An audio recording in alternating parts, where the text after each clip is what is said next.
All pass படக்குழு அவங்க எல்லாருக்கும் மீண்டும் ஒரு முறை வந்து நம்ம கைத்தட்டல்களோட நம்மளுடைய அந்த சப்போர்ட் வந்து தெரிவிச்சுக்கலாம் அப்படின்னு நினைக்கிறேன்.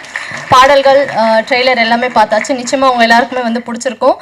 வட சென்னைக்கு ஒரு புது கலரை வந்து ஆல் பாஸ் படம் வந்து கொடுத்துருக்கு அப்படின்றத இந்த ட்ரெய்லரும் பாடல்களும் வந்து நமக்கு சொல்லுது அப்படின்னு தான் சொல்ல முடியும். அது மட்டும் இல்லாமல் 45 நாட்கள் வந்து படப்பிடிப்பு அங்கே நடந்திருக்கு. இந்த படக்குழுவில் இருக்கக்கூடிய அத்தனை பேருமே 45 டேஸ் கிட்ட வட சென்னையிலையும் அதை சுற்றி இருக்க பகுதிகளையுமே வந்து ஷூட் பண்ணதால் அங்கே இருந்திருக்காங்க. ஸோ முழுக்க முழுக்க அங்கே இருந்ததெல்லாம் அவங்களோட எக்ஸ்பீரியன்ஸ்லாம் எப்படி இருந்ததுன்னு சொல்லிட்டு நிறைய விஷயங்களை வந்து நம்ம கூட அவங்க பகிர்ந்துக்க இருக்காங்க. இங்கே வந்திருக்கும் அனைவருக்கும் என்னுடைய வணக்கத்தையும் நன்றியும் தெரியப்படுத்துகிறேன். எனக்கு அதிகமாக மைக்கு பேசி பழக்கம் இல்லை. எப்படியோ கேமரா முன்னாடி நின்று நடிக்க முடியுது. ஆனால் எல்லோரும் முன்னாடி நின்று பேச ரொம்ப ஒரு மாதிரி நடுக்கமாக இருக்குது. மன்னிச்சிடுங்க. இந்த படத்தை நீங்கள் பார்த்துட்டு எங்களுக்கு நல்லபடியாக சப்போர்ட் பண்ணணும்னு நான் கேட்டுக்கிறேன். சிறப்பு அழைப்பாளராக வருகை தந்து படக்குழுவை வாழ்த்துவதற்காக வந்திருக்கக்கூடிய இயக்குநர்கள் சங்கத்தின் பொதுச் செயலாளர் திரு ஆர்வி உதயகுமார் சார் அவர்களை பேசுமாறு அன்புடன் அழைக்கிறோம். இந்த டைரக்டர்களே இப்படித்தான், இங்கே வந்து ஏதாச்சும் டென்ஷன்லேயே சுற்றிட்டு இருப்பாங்க. நீ போய் விக்ரமன் சார் பக்கத்தில் உட்கார், கொஞ்ச நேரம் உட்கார்.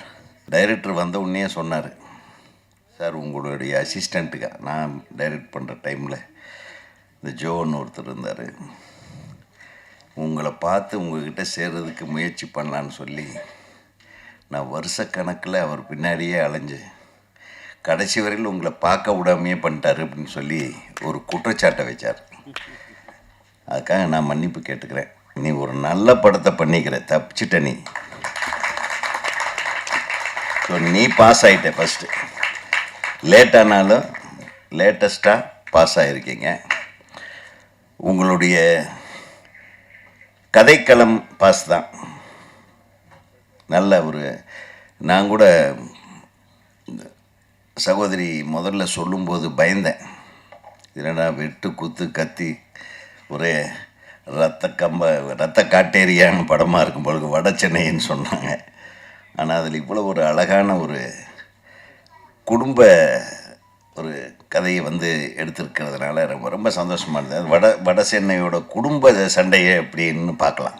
அது வந்து ஒரு வித்தியாசமான கோணத்தில் இந்த கதைக்களம் அமைஞ்சிருக்குன்னு நினைக்கிறேன். அதனால தான் நான் சொல்கிறேன், ஃபஸ்ட்டு நீ பாஸ், அதில் கதையில் பாஸு, இயக்கத்துலேயும் பாஸு. ஏன்னா இத்தனை பேரை வச்சு மேய்ச்சிருக்க பாரு, பெரிய விஷயம்.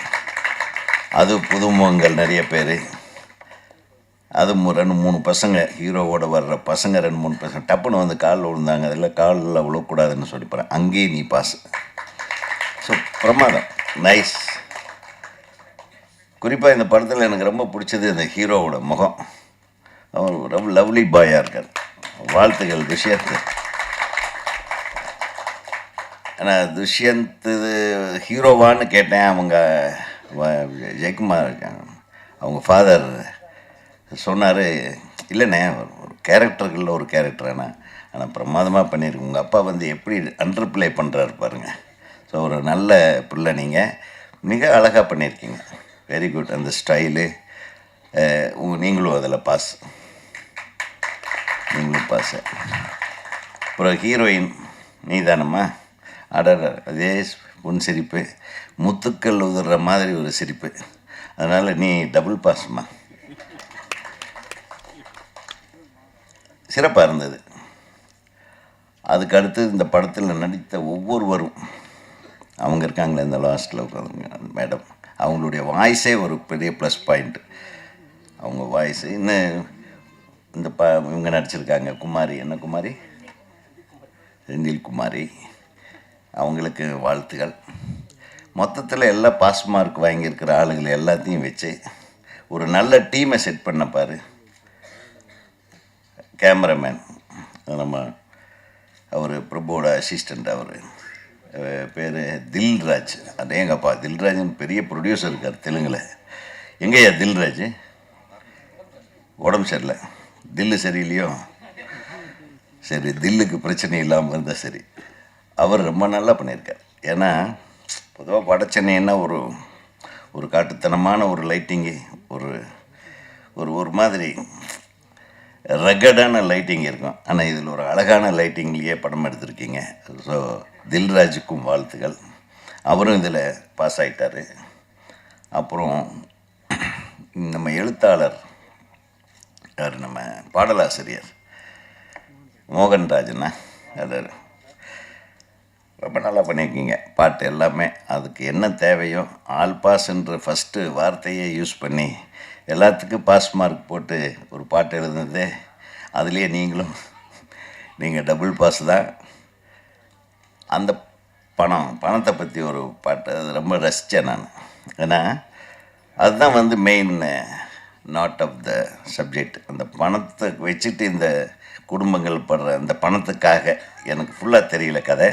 அந்த பணத்து பேக் ட்ராப்பில் நடக்கக்கூடிய விஷயங்கள் தான் இத்தனையும். அதில் அன்பு, பாசம், அதில் பக்கத்து வீட்டு உறவு, இதெல்லாம் எப்படி கெடுதோ அல்லது சேருதோ அதை சுற்றி தான் அந்த படம் அமைஞ்சிருக்குன்றது தெரியுது. அதை அழகாக அந்த பாட்டில் கொண்டு வந்த நீங்கள் பாஸ் தான். இது எல்லாத்துக்கும் மேலே சூப்பர் பாஸ் நம்ம மியூசிக் டைரக்டர். அவர் முதல் படத்துலேயே பாஸு. அவரை பற்றி சொல்ல வேண்டியதில்லை. ஜேம்ஸ் வசந்தன். அந்த பாட்டு இன்றைக்கி என்ன மனசில் இருக்கும். நான் வந்த உடனே அவரை பார்த்த உடனே அந்த பாட்டு அந்த டியூனை பாடினேன். ஸோ ஒரு மிகச்சிறந்த இசையமைப்பாளர், நல்ல அன்பானவர், அழகாக பண்ணியிருக்கார். நான் அவருக்கு இன்னும் கொஞ்சம் அந்த மெலடிக்கு வாய்ப்பு கொடுக்கல அப்படிங்கிறத நடுவில் அந்த ஆல் பாஸ் பாட்டிலேயே ஒரு மெலடியை உள்ளே கொண்டாந்து வெளியே உருவிருப்பார். அதை எப்படி மெலடிக்காக ஏங்குறாருன்றது அதில் தெரிஞ்சிச்சு. அது ரெண்டாவது அழகான அந்த டூயட் பாட்டில் அதை நிறைவு செஞ்சுருக்காரு. பியூட்டிஃபுல்லாக இருந்தது. மொத்தத்தில் மோகனா மேடத்துக்கு ஃபஸ்ட் கிளாஸ். ஏன்னா மிகச்சிறப்பானவர்களை சேர்த்து ஒரு படத்தை தயாரிச்சிருக்கீங்க. அதில் உங்களுக்கு நிச்சயமாக வெற்றி உண்டு. அதனால் அவங்களெல்லாம் பாஸ் ஆகிட்டாங்கன்னா நீங்கள் ஃபஸ்ட் கிளாஸில் பாஸ் ஆயிடுவீங்க. ஸோ உங்களுக்கு ஃபஸ்ட் கிளாஸ் கிடைக்க இந்த திரைப்படத்தில் எடிட்டிங் பாஸ்கர் நல்லா பண்ணியிருந்தான், ரொம்ப நல்லா இருந்தது. அது மாதிரி ஸ்டண்ட்டு ஜாஸ்தி இருந்த மாதிரி தெரியல. ஸ்டண்ட் டைரக்டர் இல்லையா, இருந்தாலும் பரவாயில்ல, வாழ்த்துகள். இந்த தொழில்நுட்ப கலைஞர்கள் அனைவரும் இந்த படத்தை அழகான படமாக உருவினா. இன்றைக்கி வர்ற படங்கள் எல்லாம் உட்காந்து பார்க்குற மாதிரியே இல்லை. பின்னாடி அடிக்கிறானா முன்னாடி அடிக்கிறானா, நம்ம உட்காந்துருந்தால் நம்ம சேர் பின்னாடி அடிக்கிற மாதிரி எல்லாம் உழுகுது, அடி உழுகுது. அந்த மாதிரி ஒரு அழகான ஒரு திரைப்படத்தை எடுத்திருக்கும் ஒட்டுமொத்த குழுவிற்கும் என் அன்பான வாழ்த்துக்களை சொல்லி தமிழ்நாடு திரைப்பட இயக்குநர்கள் சங்கத்தின் சார்பாக எனது வாழ்த்துக்களை சொல்லி என்னை அழைத்தமைக்கு நன்றி தெரிவித்து பாராட்டி, நம்ம பிஆர்ஓ இருக்கார், அவர் எங்கே இருந்தாலும் விடமாட்டார் நம்மளை. ஸோ கொஞ்ச நாள் அவருக்கு தப்பிச்சிட்டு இருந்தேன். ஆனால் இன்றைக்கி ஜெயபிரகாஷ் அவருடைய பையனுடைய படம்ன்றது ஒரு முக்கிய காரணம். அவர் நடிச்சிருக்கிற படம்ன்றதுக்காகவும் ஜேம்ஸ் வசந்தன் இசை என்பதற்கான அவர் ரொம்ப நாள் ஆச்சு நான் அவர் பார்த்து மீட் பண்ணி. ஸோ அவங்க இருவரும் இதில் மிகப்பெரிய வெற்றி அடைய வேண்டும். நமது இயக்குனருக்கு அவன் ரொம்ப நல்லா பண்ணியிருக்கேன், சூப்பர். இந்த மாதிரி தொடர்ந்து அடுத்த படத்தையும் மோகனா மேடம் கிட்ட வாங்கிடணும் என்ற முடிவோடு இதை வெற்றி படமாக்கணும் என்று வாழ்த்தி விடைபெறுகிறேன். நன்றி, வணக்கம். மிக்க நன்றி சார். இந்த படத்துடைய ஸ்டண்ட் மாஸ்டர் திரு மெட்ரோ மகேஷ் அவர்களை தற்போது மேடைக்கு வருமாறு அன்புடன் அழைக்கின்றோம். மெட்ரோ மகேஷ் சார், ப்ளீஸ் மேடைக்கு வாங்க.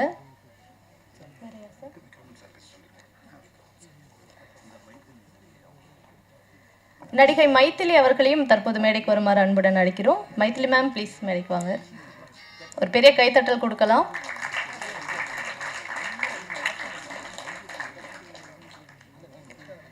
குடும்பங்கள் கொண்டாடும் திரைப்படம் அப்படின்ற டைட்டில்லாம் இப்போ பார்க்குறது அரிதாக இருக்குது. பட் அந்த டைட்டிலுக்கு சொந்தக்காரர் அப்படின்னு பார்த்தோம்னா நம்மளுடைய விக்ரமன் சார் தான். ஸோ அவர் இந்த படத்தை, நம்மளுடைய ஆல் பாஸ் படத்தை குடும்பங்கள் கொண்டாடும் திரைப்படமாக வெற்றி அடைகிறதுக்காக வாழ்த்துக்களை எங்களுக்கு நீங்கள் தெரிவிக்கணும்னு டீம் விருப்பப்படுறோம். ப்ளீஸ் வாங்க சார். நிறைய கேமரா எனக்கு தெரிஞ்சு ஆஃப் பண்ணிடலாம். ஏன்னா நான் உங்களுக்கு இன்ட்ரெஸ்டிங்காக கான்ட்ரவர்ஷியலாக எதுவும் நான் பேச மாட்டேன், அது எல்லாருக்கும் தெரியும். இந்த படம் முதல்ல ஆர் உதயகுமார் சொன்ன மாதிரி இந்த டைரக்டர் நான் அன்றைக்கி ரைட்டர்ஸ் அசோசியேஷனுடைய ஈசி மீட்டிங்கில் அவர் சேரனுக்கு இன்விடேஷன் கொடுக்க வந்தார். அப்போ என்னையும் பார்த்துட்டு அவர் இன்விடேஷன் கொடுத்தாரு. அப்போது நான் இதில் யார் ஹீரோ அப்படின்னு கேட்டேன். அவர் ஜெயபிரகாஷ் சாருடைய சன் அப்படின்னு சொன்னார். ஜெயபிரகாஷ் சாருக்கும் எனக்கும் கிட்டத்தட்ட மோர் தென் 36 இயர்ஸ், 33 இயர்ஸ் அவருக்கும் எனக்கும் நெருங்கிய பழக்கம் இருக்குது. அவரை ப்ரொடியூசர் ஆக்கினதே நான் தான். அதாவது அவர் ஒரு பெரிய பெட்ரோல் பங்க் ஓனர். அவர் நம்ம ரோஜா கம்பெனிஸ் காஜா மொஜின் சார், அப்புறம் ஞானவேல் சார், 3 பேரும் பெட்ரோல் பங்க் ஓனர்ஸு. அவங்க எனக்கு நண்பர்களாகி அவங்ககிட்ட ஒரு கதை சொல்லி அப்படி தான் படம் ஆரம்பித்தாங்க. ஃபஸ்ட்டு இனியெல்லாம் சுகமேன்னு ஒரு படம். அது இந்த நேரத்தில் இனியெல்லாம் சுகமேன்னு வச்சோம், அது சுகமாக போய் முடிஞ்சு அந்த படமே ஆரம்பிக்கலை, பூஜையோடய அது நின்று போச்சு அந்த படம். அதுக்கப்புறமா அவர் என்னுடைய நெருங்கிய நண்பராக தொடர்ந்துட்டுருக்காரு. அவர் அதுக்கப்புறம் பார்த்தீங்கன்னா சேரன் படத்தில் நடித்து ஒரு நல்ல ஆர்டிஸ்டாக வந்தார். இன்றைக்கி அவர் பையனும் ஹீரோவாக அறிமுகமாக இருக்கார். ரொம்ப ஸ்மார்ட்டாக இருக்கார் பார்க்குறதுக்கு. நிச்சயமாக இந்த படம் ஒரு பெரிய ஹிட் ஆகும். உதயகுமார் சொன்ன மாதிரி எல்லாருமே பாஸ் ஆகிட்டாங்க இந்த படத்தில். நான் வந்து கடைசி நேரத்தில் வந்தனால அந்த ஒரே ஒரு சாங், அந்த காசு தான் முக்கியன்ற அந்த சாங் பார்த்தேன், அந்த ட்ரெய்லர் பார்த்தேன், அது ரொம்ப நல்லா இருந்தது. அப்புறம் ஜேம்ஸ் வசந்த் சொல்லவே வேண்டாம், அந்த கண்களால் வேண்டா பாட்டுக்கு அப்புறம் இந்த படத்தில் ஒரு மியூசிக் ரொம்ப ரொம்ப அமேசிங்காக இருக்கார். அவர் இந்த நேரத்தில் ஒரு டைரக்டராக இருக்கார், அதுக்குமே என்னுடைய வாழ்த்துக்கள். சோளக்கடலை பொம்மைன்னு சொல்லி அவருடைய படம், அது வந்து இன்ஸ்டாகிராம்லேயோ ஃபேஸ்புக்லேயோ பார்த்தேன், அதில் நான் வந்து வாழ்த்துக்கள் சொன்னேன். அது அவர் கவனிச்சிருக்கிறாரா என்னன்றது எனக்கு தெரியல, பாருங்கள். ஏன்னா நான் சும்மா அப்படியெல்லாம் பார்த்துட்டு இருக்கும்போது எனக்கு ஏதாவது அப்பீல் ஆச்சு அப்படின்னா அதை நான் வாழ்த்து சொல்லுவேன். அதை ஒரே ஒருத்தர் மட்டும் பார்த்துட்டு உடனே அவங்க ரிப்ளை பண்ணாங்க. அது வந்து இந்த ஆண்பாவம் உள்ளது அந்த டீம். பிஃபோர் ரிலீஸே அந்த படத்தினுடைய ட்ரெய்லர் பார்த்துட்டு எனக்கு ரொம்ப இம்ப்ரெசிவாக இருந்து இந்த படம் பெரிய ஹிட் ஆகும் எனக்கு தோணுது, வாழ்த்துக்கள் அப்படின்னு சொன்னேன். உண்மையிலே அந்த படம் பெரிய ஹிட் ஆச்சு. அதே மாதிரி சோளக்கல்ல பொம்மை அந்த டிசைனும் பார்த்துட்டு நான் அதுக்கு வாழ்த்து சொல்லியிருந்தேன். அதில் ஃபியூ கமெண்ட்ஸ் தான் வந்திருந்தது, அதில் என்னுடைய கமெண்ட்டும் ஒன்று. ஸோ நீங்கள் பார்த்துருப்பீங்கன்னு நினச்சேன், பார்க்கல, பரவாயில்ல. அந்த படம் நிச்சயமாக எனக்கு அடுத்த வாரம் ரிலீஸ்ன்னு நினைக்கிறேன், இல்லை 21 அது பெரிய வெற்றி படமாக அமையணும், அதுக்கும் என்னுடைய வாழ்த்துக்கள். இந்த படத்தில் பணியாற்றின அத்தனை பேருக்கும், ஆர்டிஸ்ட்டு, டெக்னீஷியன்ஸு எல்லாருக்கும் என்னுடைய வாழ்த்துக்கள். நன்றி. ஒன் ஸ்டெப் என்டர்டைன்மெண்ட் தயாரிப்பு நிறுவனம் சார்பில் ஆர் மோகனா அவர்கள் தயாரிப்பில் திரு ஜேம்ஸ் வசந்தன் அவர்களுடைய இசையமைப்பில் ஆல் பாஸ் படத்தை இயக்கியிருக்காரு திரு மைதீன் அவர்கள். படத்துடைய இசைத்தட்டை நம்முடைய சிறப்பு விருந்தினர்கள் அனைவரும் இணைந்து வெளியிட்டு மகிழ்கிறார்கள். தமிழ் சினிமாவை நோக்கி வர எல்லாருக்குமே ஒரு கான்ஃபிடன்ஸ் வந்து கொடுக்கக்கூடிய ஒரு நபரா தொடர்ந்து இருந்துட்டு இருக்காரு. தமிழ் சினிமாலையும் வந்து தொடர்ந்து இயங்கிட்டு இருக்கக்கூடிய திரு தனஞ்சயன் அவர்களை பேசுமாறு அன்புடன் அழைக்கின்றோம். உதயகுமார் சார் ரொம்ப அழகாக எல்லாரையும் பற்றியும் ஆல் பாஸ் சொல்லி நல்ல ஒரு என்ட்ரி கொடுத்துருந்தாரு. அதாவது எப்படி இந்த படம் வந்து எல்லா டெக்னீஷியன்ஸும் எல்லா ஆர்டிஸ்ட்டும் எப்படி ஆல் பாஸாக இந்த படத்தில் அமைஞ்சிருக்கு அப்படின்னு ரொம்ப சந்தோஷமாக இருக்குது. எனக்கு மிக முக்கியமாக இந்த மாதிரி ஒரு சிறு பட்ஜெட்டில் எடுக்கிற ஒரு படத்துக்கு ஒரு பெரிய சப்போர்ட்டாக ஜேம்ஸ் வசந்தன் சார் இருக்கார். அவருடைய மியூசிக் இந்த படத்துக்கு ஒரு பெரிய ப்ளஸ்ஸாக இருக்குது. பாடல்களே அந்த பாட்டே ரொம்ப நல்லா இருந்தது. அந்த மேக்கிங்கும் சரி, எல்லாமே அந்த டைட்டில் ஆரம்பித்து எல்லாமே ரொம்ப சிறப்பாக அமைஞ்சிருக்கு. இன்றைக்கி தமிழ் சினிமாவில் பார்த்தீங்கன்னா வாரம் நிறைய படங்கள் இனிமேல் இருக்குது, எக்கச்சக்கமாக. இந்த ஆகஸ்ட் மாதம் தொடங்கி செப்டம்பர் அக்டோபர்லாம் நிறைய படங்கள் வந்துகிட்டே இருக்குது. வாரம் 4 படம் 5 படம்னு. இந்த காலகட்டத்தில் சரியான ரிலீஸ் டேட்டில் இந்த படம் வந்து ஒரு நல்ல என்டர்டெய்னராக வரணும்னு நான் எதிர்பார்க்குறேன். நார்த் மெட்ராஸ் பற்றி ஏதோ ஒரு புரிதலோட ஆங்கர் ரொம்ப நல்லா சொல்லிகிட்டே இருந்தாங்க. நானும் நார்த் மெட்ராஸ் தான். அப்படியெல்லாம் இல்லைம்மா, நார்த் மெட்ராஸ் வந்து அவ்வளோ ஆக்ரோஷமாலாம் கிடையாது, அவ்வளோ வெட்டு குத்து அப்படிலாம் இல்லை. நார்த் மெட்ராஸ்லேயே ரொம்ப சாஃப்டான நிறைய பேர் இருக்காங்க, ரொம்ப சாஃப்டான இடங்கள்லாம் இருக்குது. நீங்கள் வந்து ரொம்ப இன்டீரியராக போனீங்கன்னா ஒரு வேளை அந்த என்ன சொல்கிறது, ஒரு அதோட சொன்னால் அவங்களும் கோச்சிக்கூடாது. அந்த மாதிரி இன்டீரியராக சில இடங்கள், அதுவும் பர்டிகுலராக அதாவது கடல் சம்மந்தப்பட்ட இடங்களில் போனால் கொஞ்சம் ஆக்ரோஷமாக மக்கள் பார்க்கலாம். அதர்வைஸ் எல்லாருமே சாதாரண மக்கள் தான். நம்ம சென்னை ஃபுல்லாகவே ஒரே மாதிரி மக்கள் தான், வட சென்னை மக்களும் அதே மாதிரி தான். ஸோ ரொம்ப ஆக்ரோஷமாகலாம் கிடையாது. ஆனால் இந்த படத்தில் ஒரு வட சென்னையில் போயிட்டு இவங்க 45 நாள் மைதீன் அவர்கள் அவருடைய குழுவை கூட்டு போயிட்டு கம்ப்ளீட்டாக எடுத்திருக்காரு அப்படின்னு பார்க்குறதுக்கே சந்தோஷமாக இருக்குது. ஹோல் டீமுக்குள்ளே ஒரு வைப்ரேஷன், ஒரு எனர்ஜி, ஒரு கம்ப்ளீட் கோஆர்டினேஷன் இருந்திருக்கு. ஏன்னா அந்த மாதிரி ஒரு இடத்துக்குள்ளே போயிட்டு கம்ப்ளீட்டாக ஒரு பேக்டான இடம், டிராஃபிக் ஜாம் அதிகமாக இருக்கிற இடம், அதுவும் பர்டிகுலராக நேரோ லைன்ஸ், எல்லா லைனுமே வந்து ரொம்ப சிட்டிக்காகவே உருவாக்கப்பட்டது இல்லை. நார்த் மெட்ராஸ் தான் பார்த்தீங்கன்னா கிட்டத்தட்ட ஒரு 30 ஃபீட் 40 ஃபீட் தான் ரோடே இருக்கும். அங்கெல்லாம் போயிட்டு ஷூட் பண்ணுறதுலாம் ரொம்ப கஷ்டம். ஆனால் அதை போய் இந்த டீம் ரொம்ப அழகாக பண்ணியிருக்காங்க. அண்டு கண்டிப்பாக ஒரு நல்ல என்டர்டெய்னராக வரும்னு எதிர்பார்க்குறேன். மைதீன் அவர்களுக்கு வாழ்த்துக்கள், அண்ட் ப்ரொடியூசர் அவங்களுக்கு என்னுடைய வாழ்த்துக்கள். புதுசாக ஒரு தயாரிப்பாளர் வரும்போது அவங்க வந்து கண்டிப்பாக நல்லபடியாக ஒரு படத்தை கொண்டு வந்து ஜெயிக்கணும்னு ஆசைப்பட்றேன். இந்த படத்தை எடுத்த தயாரிப்பாளருக்கு வெற்றிகரமாக அமையணும். ஜேபி சார் எனக்கு ரொம்ப பிடிச்ச ஒரு நண்பர், மிகச்சிறந்த நடிகர். இப்போ நான் வந்து சமீபத்தில் ஒரு படத்தில் பார்த்தேன், மகுடம் படத்தில் அவருடைய நடிப்பு பார்த்தேன். ரொம்ப வேறு மாதிரி ஒரு நடிப்பெல்லாம் கொடுத்துருந்தாரு. ஸோ ஜேபி சாருடைய பரிமாணங்கள் நிறைய இருக்குது. இந்த படத்தில் அவர் சேர்ந்து அவருடைய மகனும் சேர்ந்து நடிக்கிறது பார்க்கறதுக்கே சந்தோஷமாக இருக்குது. ரொம்ப ஸ்மார்ட்டாக இருக்கார். ஸோ கண்டிப்பாக நீங்கள் நல்லா வருவீங்க. அண்ட் உங்களுடைய கரியர் நல்லபடியாக அடுத்தடுத்து நல்ல படங்கள் அமையணும்னு எதிர்பார்க்குறேன். அதே மாதிரி ஹீரோயின் ஜனனி அவர்களுக்கும் நடிச்சிருந்த எல்லாருக்குமே, வினோதினி மேடம் பற்றி சொல்லவே வேணாம், அவங்க ஒரு லைவ் வயர் எனர்ஜி. அவங்களும் இந்த படத்தில் ஒரு சப்போர்ட்டாக இருந்திருக்காங்க. ஸோ எல்லாருக்குமே டெக்னீஷியன்ஸ்க்கும் ஆர்டிஸ்ட்டுக்கும் எல்லாருக்கும் ஒரு நல்ல ஒரு வெற்றிகரமான படமாக அமையணும்னு வாழ்த்தி விடைபெறுகிறேன். நன்றி, வணக்கம். அடுத்ததா படக்குழுவினரை வாழ்த்துவதற்காக வருகை தந்திருக்கக்கூடிய திரு மன்சூர் அலிகான் அவர்களை பேசுமாறு அன்புடன் அழைக்கின்றோம்.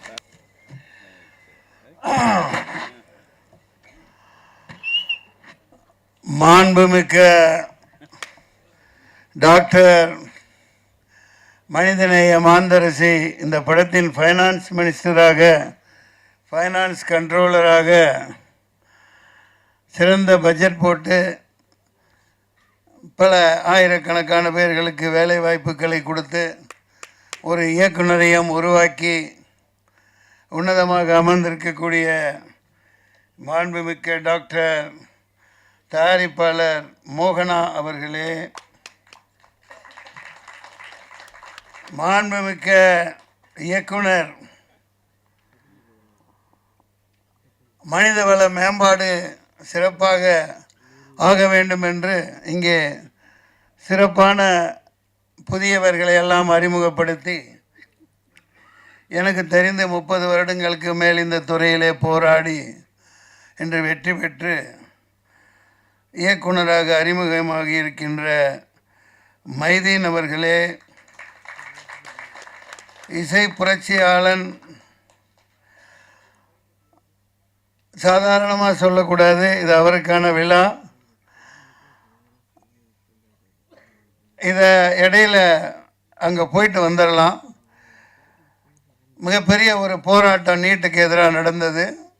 அதில் இவர் சொல்லிய கருத்துக்கள் உலகம் முழுக்க ஏற்றுக்கொள்ளக்கூடியதாகவும், இந்தியா முழுக்க இந்த ஆளும் வர்க்கத்தினரால் இப்போ 20-30 லட்சம் கோடிகளுக்கு மேலே கொள்ளையடித்து மோசடி பண்ணி பல ஆயிரக்கணக்கான மாணவ மாணவிகள் அனிதாவில் இருந்து சாவுக்கு காரணமாக இன்னமும் ஒரு ஆதிக்க சக்திகள் தவறாக பயன்படுத்திகிட்டு இருக்கிறதுக்கு சம்மட்டியால் அடித்த மாதிரி ஒரு கருத்தை சொன்னார்.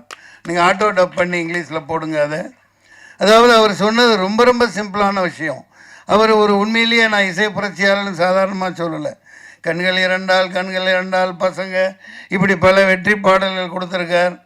தைப்பொங்கல் அந்த பாடல்லையும் ஆடிக்கவும் செஞ்சீங்க இல்லையா? அற்புதமான ஒரு உருவகம் வளர்ந்துக்கிட்ட வரையில் 2 வரி தான் அவர் சொன்னது.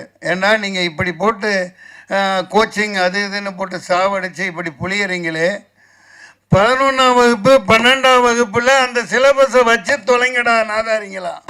அது நான் சொல்கிறேன், திட்டி சொல்கிறேன். எவ்வளோ எளிமையான கருத்து பாருங்கள்.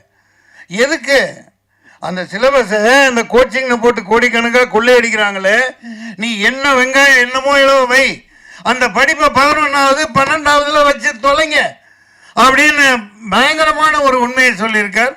அவர் பல அரசியல்வாதிகளுக்கு முன்னோடியாக நெத்தி போட்டில் அடித்த மாதிரி ஒரு இதை பண்ணியிருக்கார். அதற்காக red salute mister James Vasanthan. மேலும் ஒளி ஓவியர், இந்த படத்தின் ஒளிப்பதிவாளர் மாண்புமிக்க டாக்டர் தில்ராஜு அவர்களே. நான் என்னடா மாண்புமிக்க டாக்டர்னு சொல்கிறான்னு சில பேர் யாராவது தப்பு கணக்கு போடுவாங்க. நீங்கள் ஏன் அந்த மாதிரி உட்காந்துருக்கீங்க? டைரக்டர் தைரியமாக இருங்க. 40-30 வருஷத்துக்கு முன்னாடியே 93ன்னு நினைக்கிறேன், என்னோடய முதல் படம் வெளியிட்டப்போ டாக்டர்னு பட்டம் கொடுத்தாங்க அம்மாவுக்கு. நான் அப்போ சும்மா இருக்க மாட்டேன், ஏதாவது ஒன்று பண்ணிக்கிட்டு இருப்பேன். எனக்கு தெரியும். அது என்னோட படத்தில் 60 நடிகர்களுக்கு மேலே போட்டு நானும் படம் எடுத்தேன். ராஜாதி ராஜகுலோத்துங்க, ராஜ மார்த்தாண்ட, ராஜகம்பீர, காத்தவராய, கிருஷ்ண காமராஜன்.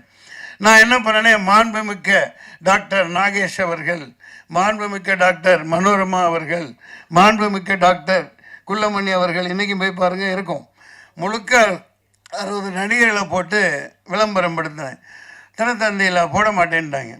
அப்போ சில்க் ஸ்மிதா அம்மையார் எனக்கு ஒரு பரிசாக கொடுத்துருந்தாங்க, ஒரு கார் கண்டஸாக எடுத்துகிட்டு கிளம்புடான்னு எல்லாத்தையும் கூட்டிகிட்டு போயிட்டேன்.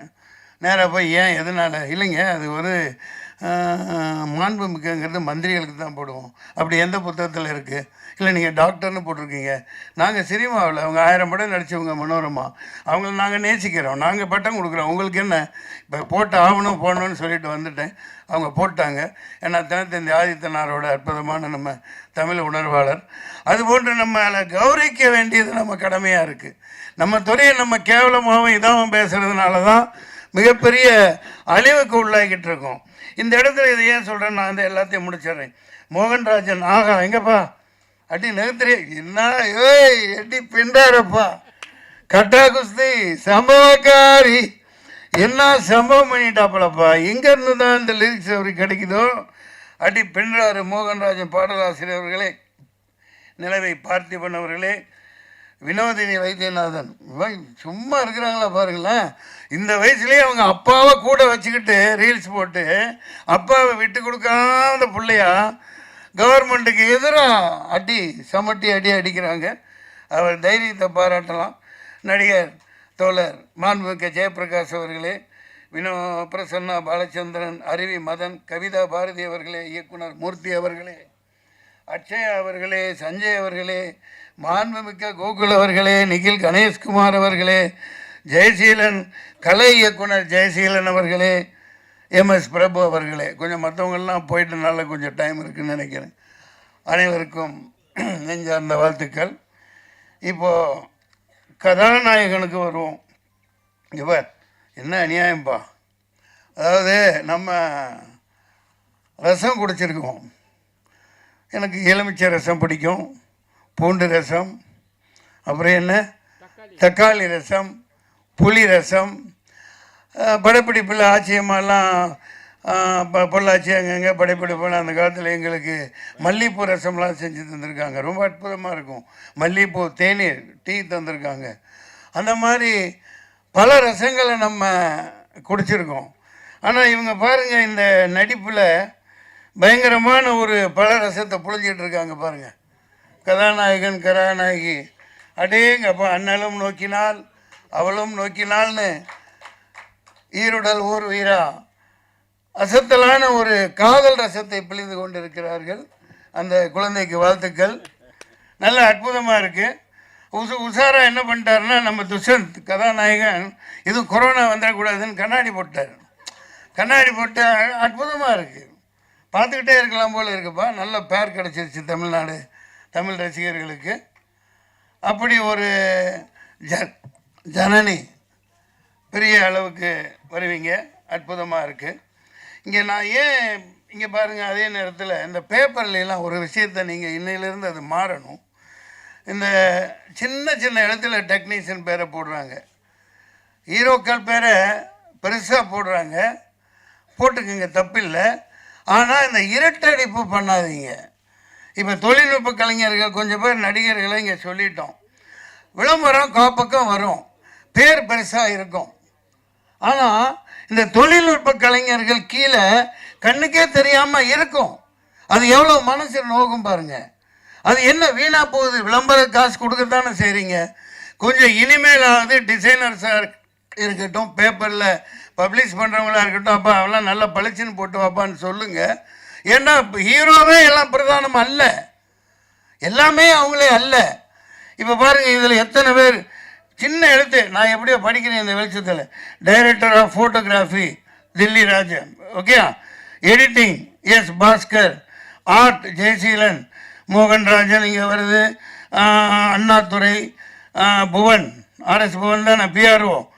இது பேப்பர்களில் இனிமேலாவது இந்த திரைப்படத்து விளம்பரம் எது கொடுத்தாலும் அந்த தொழில்நுட்ப கலைஞர்களை பெரிய அளவுக்கு போடாட்டியும் படிக்கிற அளவுக்கு போடுங்க.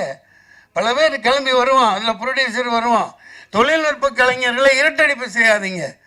ஆல் பாஸ் அற்புதமான ஒரு டைட்டில். அதாவது எல்லாரும் ஜெயிச்சாச்சு. ஆமாம், ஒன் ஸ்டெப் என்டர்டைன்மெண்ட், ஒரு அடி வெற்றி நோக்கி இன்னைக்கு அதிக அடி வச்சு வந்துட்டீங்க. அதை மனதார பாராட்டுறேன். All pass. நான் அது ஃப்ளாஷ்பேக்கு போனால் எல்லாம் ஆங்கிலத்திலேயே பேர் இருக்குது. இப்போ டிசி இருக்குது, இது இருக்குது. அப்போ அந்த காலத்தில் அதிகமாக இருந்தனால 93 தான் நான் போய் தூய தமிழில் தமிழ் படங்களுக்கு பேர் வைக்கணும் அப்படின்னு பெருஞ்சித்தனார் வந்தாங்க. ஓமை கவிஞர் சுரதா வந்திருந்தார், என்ன வாழ்த்தினார். அவங்க அந்த வள்ளுவர் கூட்டத்தில் அப்போலாம் ஆகுனா போராட்டத்தில் உட்காருவேன். அந்த வாரத்திலேயே டாக்டர் கலைஞர் அவர்கள் தூய தமிழில் வைக்கப்படுகிற பெயர்களுக்கு படங்களுக்கு இவ்வளவு மானியம் அப்படின்னு 5 லட்சம் 7 லட்சம் அனௌன்ஸ் பண்ணாங்க. அது எந்த அளவுக்கு மறுபடியும் அதை நம்ம இப்போ கொண்டு போக முடியும்னு தெரியாது. அந்த விட்டுட்டு நான் ஏன் இந்த அளவுக்கு நான் இப்போ சமீபமாக ஒன்று பாதிக்கப்பட்டேன், எனக்கு மனசு வேதனையாக இருக்குது. அதை இங்கே ஆல் பாஸில் ஏன் சொல்லணும்னா, இது கலைத்துறை சம்பந்தமானது, நடிகள் சம்பந்தமானது. கருப்புன்னு ஒரு படத்தில் நான் நடித்தேன். 4 பேர் நல்லவுக்கு 4 பேர் எங்களுக்கு பயம் கிடையாதுன்னு பாடல்.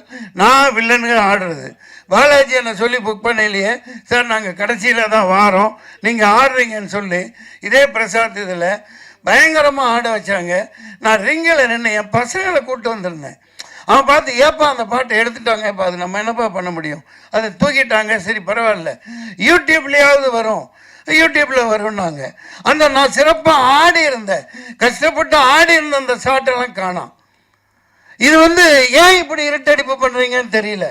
நீங்கள் இங்கேயோ டாப்பில் இருக்கீங்க, மார்க்கண்டேயன் குமாரர்கள் ஒன்று கைதி போச்சு, ஓகே சரி, நீங்கள் சம்பாதிங்க, கோடிக்கணக்காக சொத்து வாங்கி போடுங்க, அகரம் நல்ல பேர் எடுங்க. ஒரு நடிகனோட நடிப்பை, ஒரு போர்ஷனை, ஒரு பங்களிப்பை அடுத்தவன் ஜோத்திலேயே மண்ண போடுறீங்க. நான் பகிரங்கமாக குற்றம் சாட்டினேன். உங்களுக்கு ஆண்மை இருந்தால், உண்மையிலே தைரியம் இருந்தால் அதை போடுங்க. RSSR பிரபு அவரு கேட்குறேன், நான் என்னோட ப்ரொடக்ஷன் நம்பர் 73 குரூப் டான்ஸராக இருக்கலையே, 86லேயே நான் கவுன்சில்லையும் தனஞ்சயன் இவங்கெல்லாம் அரைக்கால்டாயிரம் போட்டுட்டு இருக்கலையே நான் ப்ரொடியூசர் ஆனவன். 86லேயே நான் ராஜ்கரடி ஃபிலிம் 73 நம்பர். இப்போ எனக்கு வயசாக இருக்கலாம், நான் நாளைக்கு நிச்சயமாக உத்வேகமாக இருக்கேன். நான் படம் எடுத்து படத்தில் தான் போட்டுக்கிட்டு இருக்கேன். நான் 100 படம் எடுப்பேன், வருஷத்துக்கு 4 படம் எடுக்கத்தான் போகிறேன். நீங்கள் நல்ல கதைகளோட வாங்க, ஒரு கட்டா குஸ்தி மாதிரி, ஒரு பரிமளா, இந்த மாதிரி ஏகப்பட்ட கதைகளோட வாங்க, நான் ஆயத்தமாக இருக்கேன். ஆனால் SR பிரபு அன்னைக்கு சொன்னது நாங்கள் அப்படியே விற்றுட்டோம், ஆடியோ கம்பெனிக்கு விற்றுட்டோம், இனி நான் என்ன பண்ண முடியும்? இது என்ன ஒரு பொறுப்பில்லாத. நான் 350 படங்களை நடிச்சிட்டேங்க. எத்தனை நடிகர்கள் ஆதங்கத்தில் இருக்காங்க. அதாவது இதை இருட்டடிப்பு பண்ணி எல்லாம் பில்டப்பில் வாழ்ந்துட்டு இருக்காங்க இன்னைக்கு ஹீரோ. எல்லாம் பில்டப்.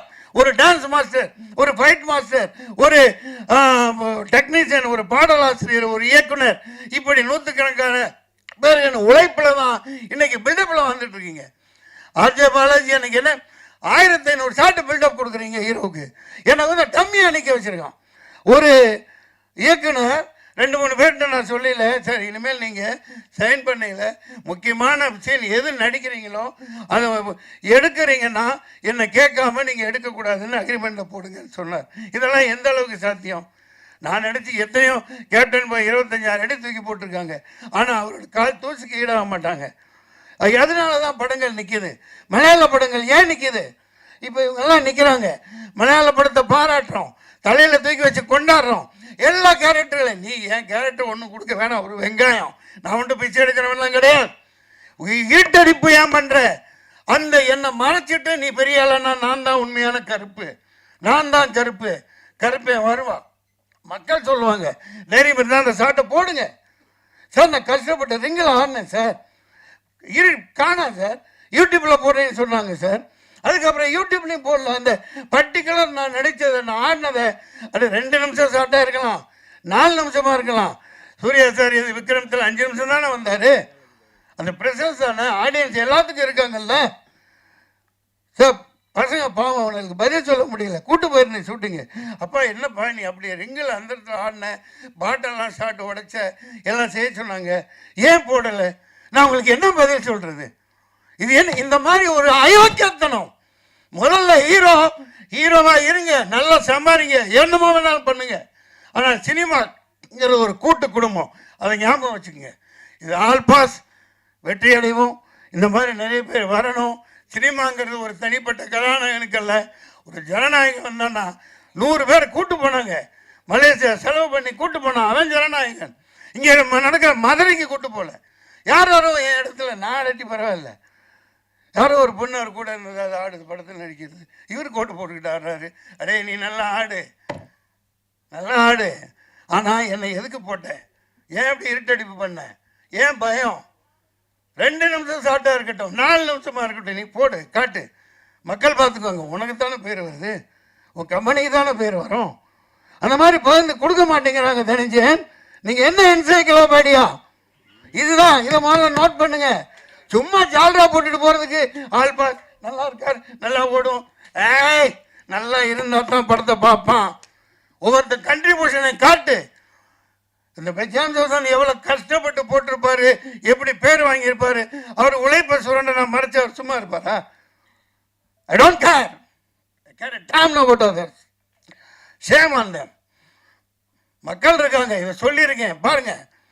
உடனே இது வச்சிருக்காங்க, அந்த ஐடி விங் வச்சுக்கிறானு, எவனுக்கு வேலை கொடுக்குறானுங்களோ இல்லையோ கீழே போய் எழுதுவானுங்க.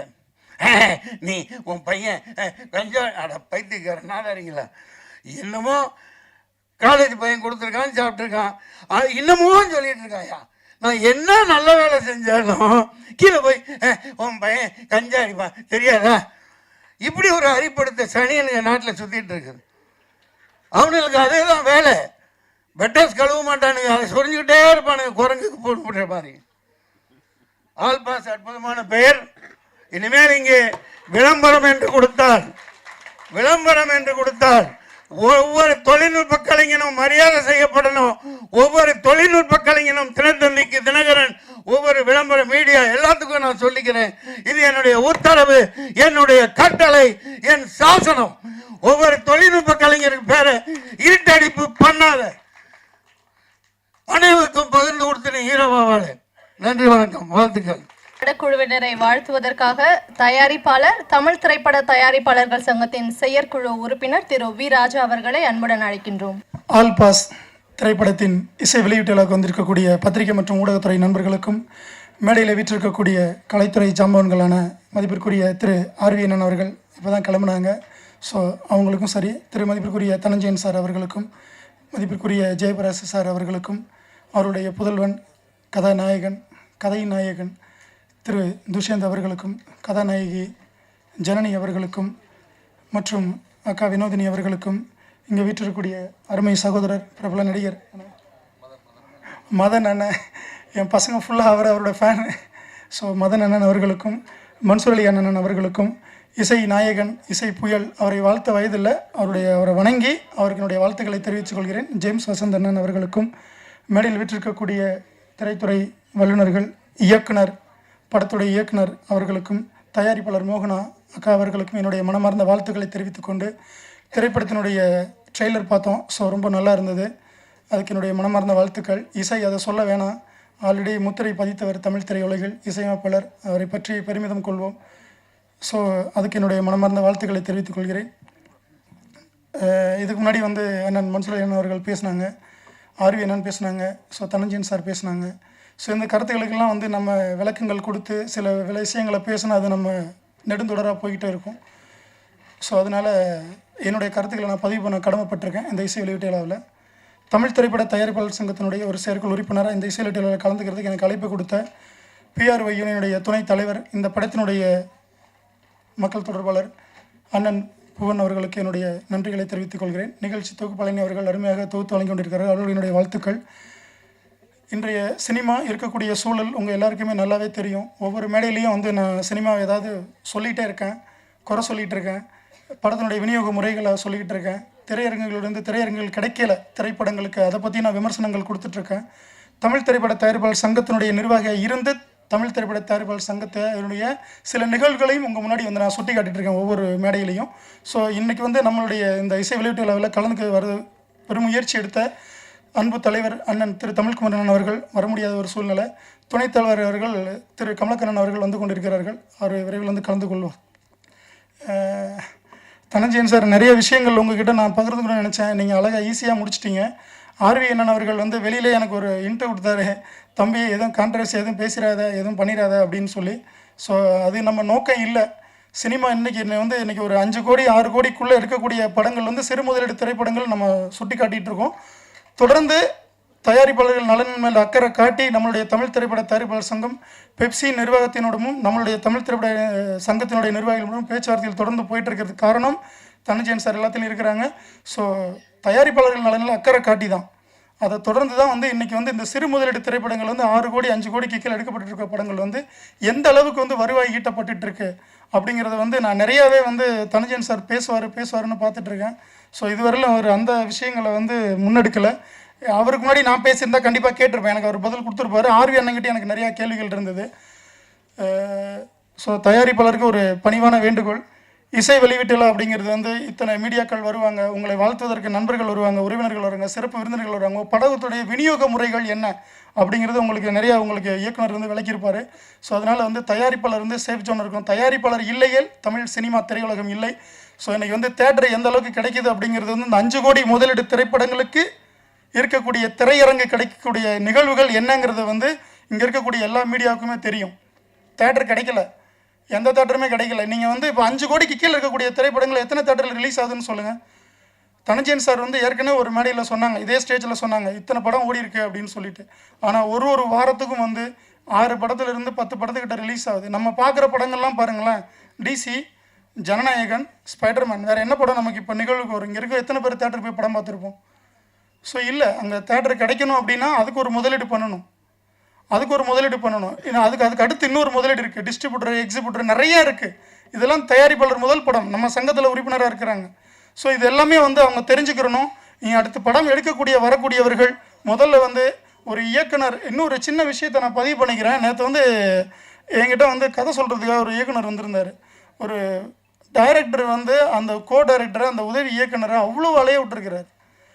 நான் ஒரு பணிவான வேண்டுகோளாக வைக்கிறேன், இது ஒரு பகிரங்கமான கோரிக்கையாக வைக்கிறேன். ஒரு ப்ரொடியூசர் இயக்குனருக்கு வாய்ப்பு கொடுக்குற சூழ்நிலை இருந்தாலும் சரி, ஒரு இயக்குனர் உதவி இயக்குனர்களுக்கு வாய்ப்பு கொடுக்குற சூழ்நிலை இருந்தாலும் சரி, நடிக்கிறதுக்கு வாய்ப்பு கொடுங்க, அலைய வைக்காதீங்க தயவு செஞ்சு.